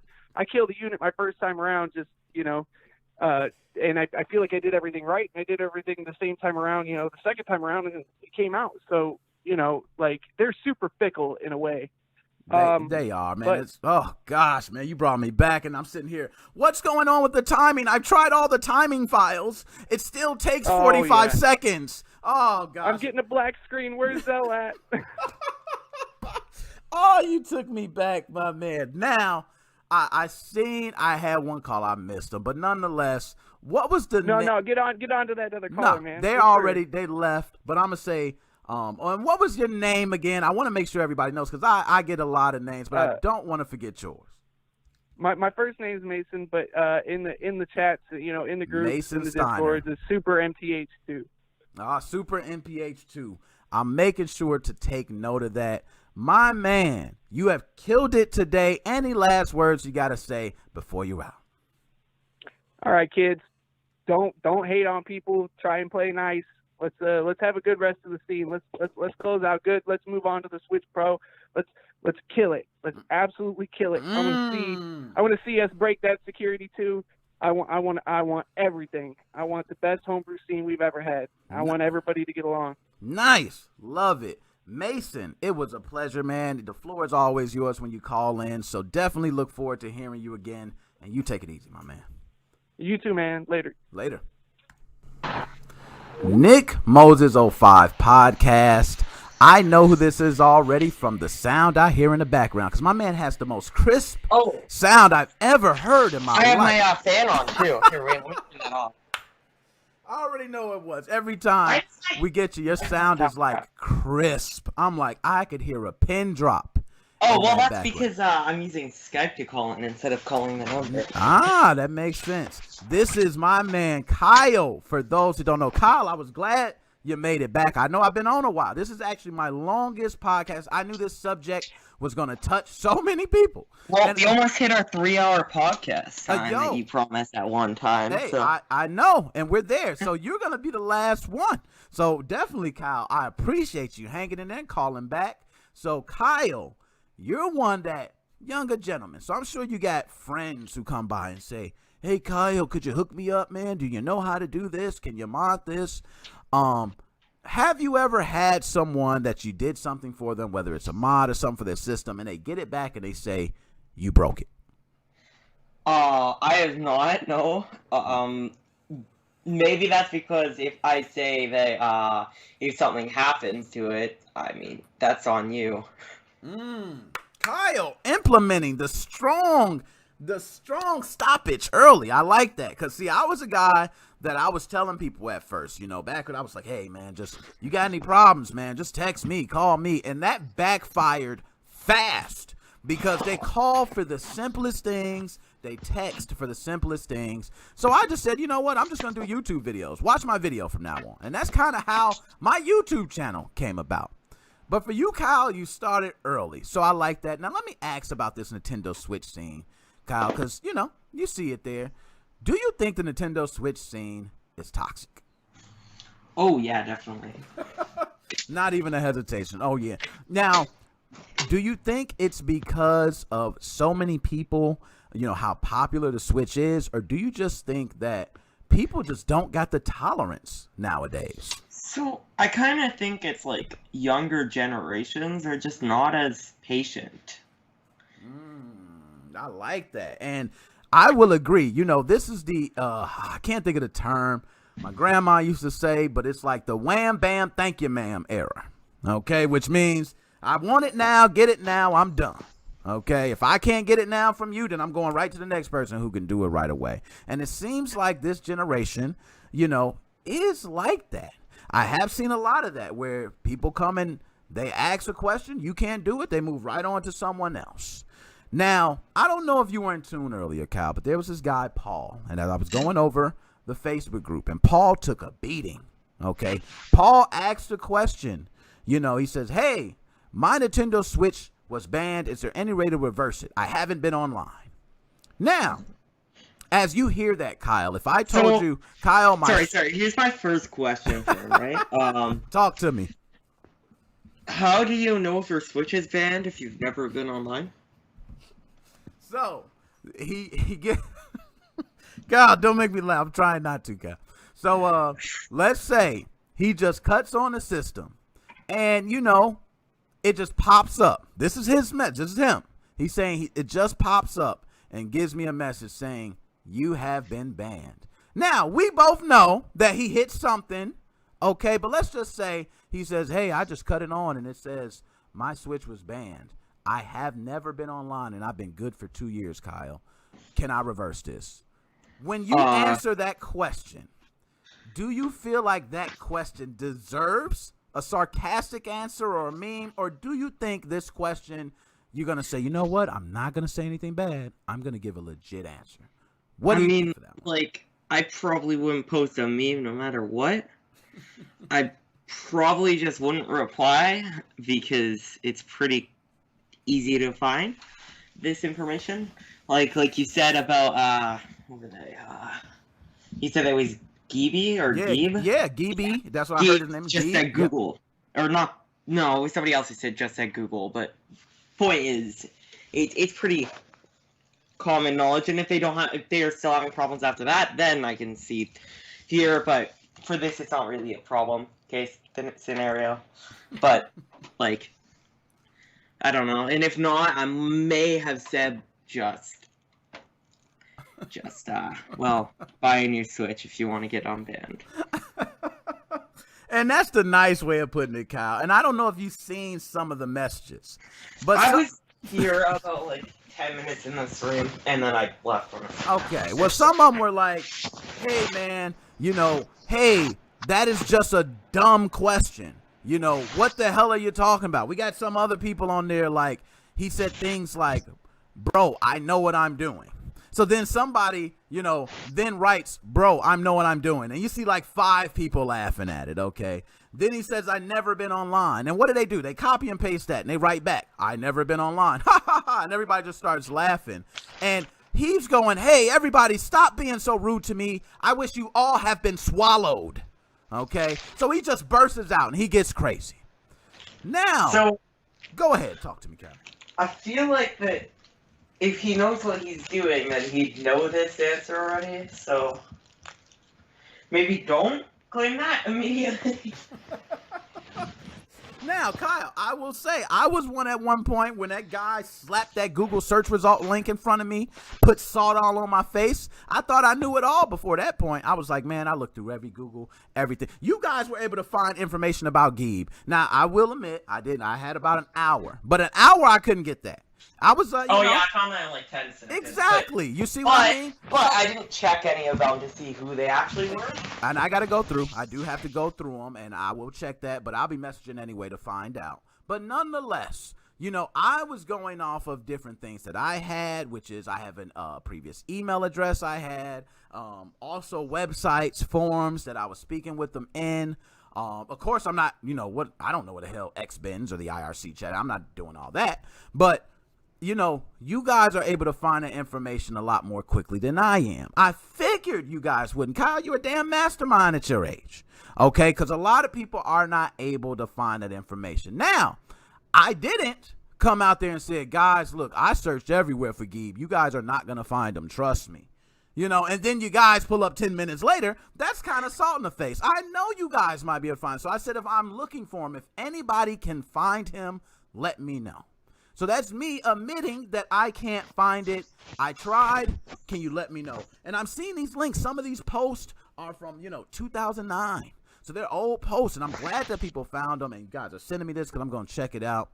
So, Kyle, do you think there's anything that can be done about this, whether it be from admins, people, or do you think this is just the day and times that we're in today?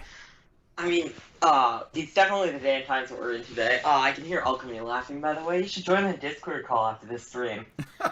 And you know what? I know right now, my wife and my kids is out there just going crazy. I said, I don't care. This is one that's passionate to me. Okay, so I'm definitely going to grab the food for the family, and I'm going to come back, do like we did last time. Okay, I'll jump in. Just what we did last time. So you leave in 5 seconds. Hey, man, I be trying. You got to remember, I'm doing the stream. I got the family. I got the, my business. I got to work tomorrow, man. I got to wake up. I got a lot of stuff. Okay, but nonetheless. Okay, I appreciate you guys being, and that's why I drop in. I gotta drop in occasionally just to hear you guys talk to smack. And Kyle, you don't understand. For me, I'm just gonna put you on blast now. How much you've helped me, okay, with the website, with other things. There was things I was completely unintelligent of or did not know how to do, and I could have researched it. I could have looked for it, but I feel like 90% of it I didn't know how to do. I just googled it. Why would you say that out loud? That one question. Answer that question. Do you know that one? So, Kyle, I want to say that you're a one of a kind, dude. You kind of been like my Geeb a little bit, okay? You've been one that's definitely been helping out. I ain't even have to ask, really. You kind of just put out there like, hey, I'll give it a shot. So I just watch it. And Dead Specimen and Alchemy is like the odd couple. Now, that might be a little before your time. They're louder than you. I'm sorry. Give me a second. I know they over there screaming, but tell them they're like the damn odd couple. Okay, they're like Oscar and Felix. 2 people you had no idea how they wind up staying in the same damn apartment. But they were roommates, and they got along all the damn time. But they hated each other guts and talked crap about each other all the time. But yet they lived together. I don't know how it works with them 2. Both of them are so damn hilarious, though, and I love them both. Now, Kyle, you mentioned that this is the days and times. Do you think there's anything an admin can do about this? Do you think there's anything a group can do? Well, like, if an admin tries to stop the people from doing this, MS will make people revolt more at that person, the person who stopped them. And that's just how it is. By the way, Dead Specimen got the 2 chips that he was asking for, so if anybody else is needing to find them, it's too late. It's gone. It's out of there, Dead Specimen. I'm glad we can get you that, man. I'm glad that's what we're here for. That's what we're trying to do. We're a family here. And Crank says, I'm here with you since the release of the main. You posted about it on your channel. No matter if I quit the Switch scene, I'm still with you and your videos. Yo, Crank, that means so much. And that's why I'm doing it, okay? And Kyle, now that I got you here, Kyle, and you're on the phone, I'm glad you waited. Have you ever asked a question where you felt like, you know what, this might get seen as an idiotic question, but you asked it anyway? And if so, did you get flamed afterwards?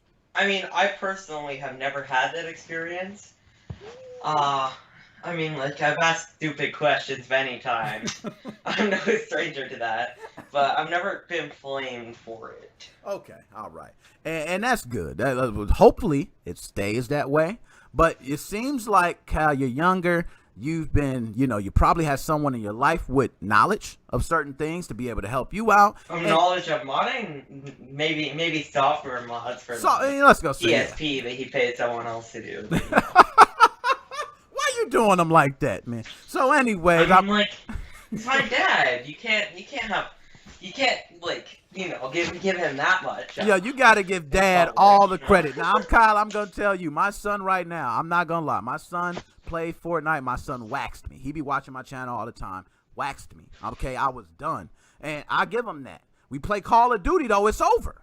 Okay, he don't stand a chance. But it's something with that difficulty in Fortnite. With building, it's so many different levels to it. And I don't know what y'all young kids, okay? But y'all got a way where y'all mind just works differently. And it's already, he's thinking, and he's like, oh, I'm going to go under him, then go over him, then go, oh, he's trying to build over me. I'll go under, and he's taking my wall. It's just so much. I can't understand it, but for him, he's clutching and winning duos by himself. You know what I mean? And I just don't understand it, so I will give kudos to your generation, Kyle. What do you got? Generation Z or something? Probably shouldn't. It's not the... Yeah, you guys got it sometime. You got some time. We'll see. When you guys start being you might go to be politicians and stuff. We'll see what happens with the country later. But nonetheless, right now, it's good to hear that you called in. For those who don't know, Kyle damn near, let's just say single-handedly, did the website. I was able to just pay for it, pretty much. But Kyle is, man, I cannot explain how much of a mastermind. I wish I could have had the knowledge at your age. And what you're going to be. I could only imagine what you're going to be doing at 23. Hopefully it won't be flaming others and returning that flame favor. I will hope it's not that. Wait, you paid for the website? I didn't know that. Well, I paid for the domain. Let's say that. I paid for the domain. Oh, yeah. There we go. Okay, we'll clarify. But nonetheless, okay, the hostings ran by you. There you go. I gave you the kudos there. So hosted by Kyle, paid the domain by Nick. So Kyle, I just want to tell you, thanks again, man. I can't tell you, even though we always shoot the shit and we talk crap all the time, man, I truly, truly appreciate it, man. We're going to do, and my vision is big things with the website. If I could just, if it comes to the point where YouTube starts making enough money, I'll quit my damn job. And we'll go ahead and, hey, let's do it, Kyle. I got the website going. We're going to sell merch. We're going to do everything. So that's to come. That is my vision for the Mo family. And I want you to be a part of that. So, Kyle, I appreciate it. And, Kyle, now we're close. I got about 7 minutes left to make the 3-hour stream. Kyle, any last words you got to say right now to the people? You cannot stop the stream for another 7 minutes, so I guess subscribe. I don't know, keep watching the stream even if it's just dead silence. Oh my gosh, man. Kyle, man, love you, man. I already know you, Dead Specimen, and Alchemy. They'll be in chat. Everybody, in my Discord, these guys, if you jump in there, just prepare. Okay, because they're going to throw some funny jokes, okay? No offense. Don't take them harsh. It's all in the love. Okay, nobody's flaming anybody and really trying to hurt feelings out there. We're just talking smack and telling a couple jokes. So Kyle, I already know you. Like, talking smack's fun.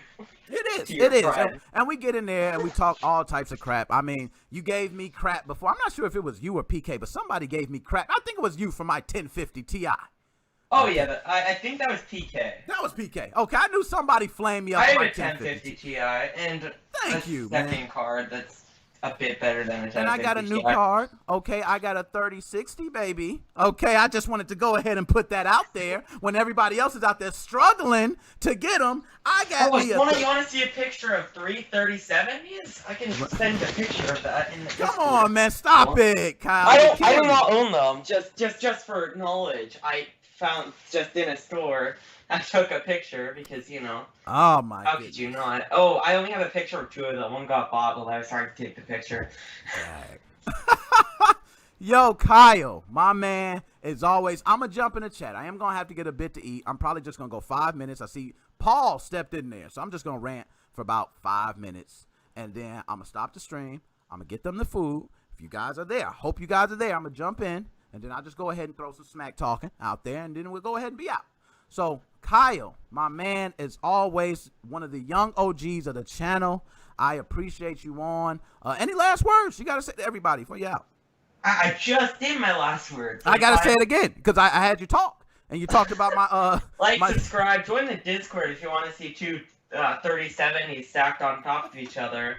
And, yeah, have a good day. Yo, that hurt my feelings so bad. Kyle, take it easy, my man. Oh, my goodness. Kyle killed me, man. Paul, what's up? Paul, I need you to go back when I finish this. I'm going to be 4 more minutes, but Paul, I need you to go back and watch the stream. You were damn near the focused, okay?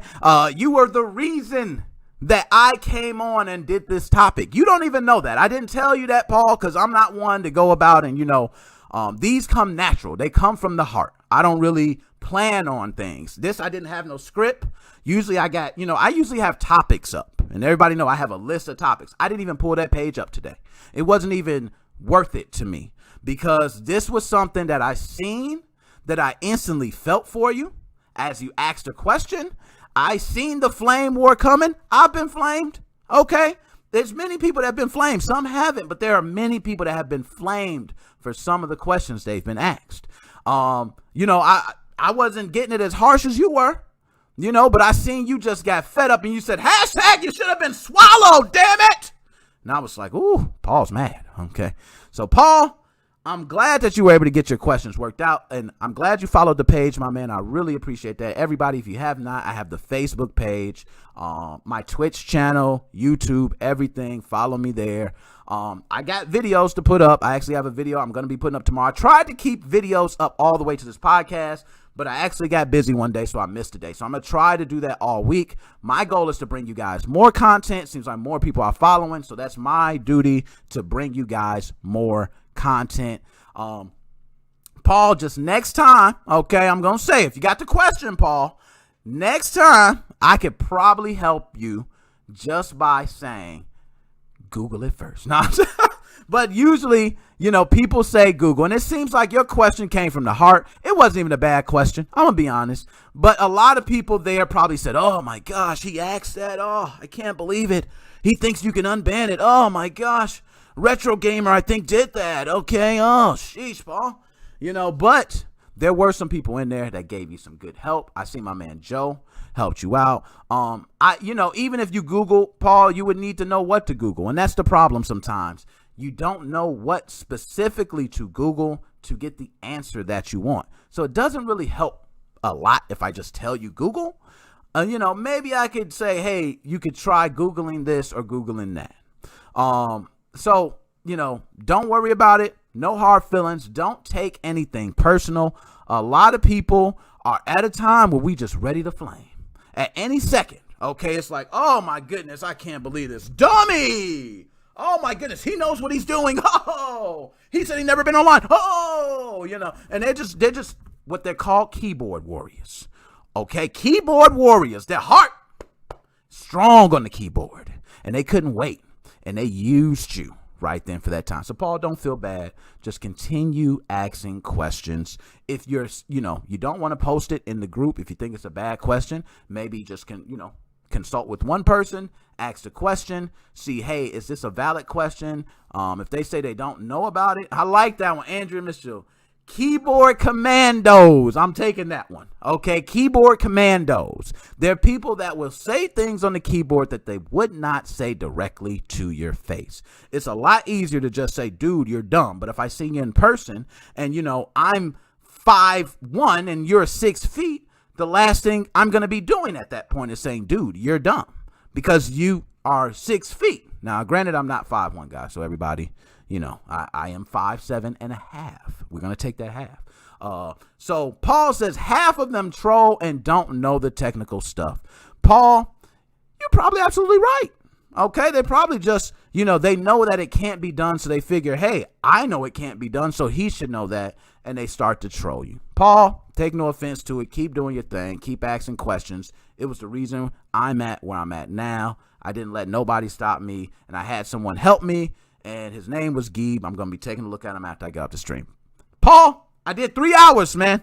And you was kind of the heart of it. Okay, so I appreciate it. Everybody tuning in to NickMoses05 podcast. I appreciate it. I will be caught up with all the episodes on Spotify, Apple, any podcast directory you go to. It's there. So other than that, guys, I love all you guys. I'm out.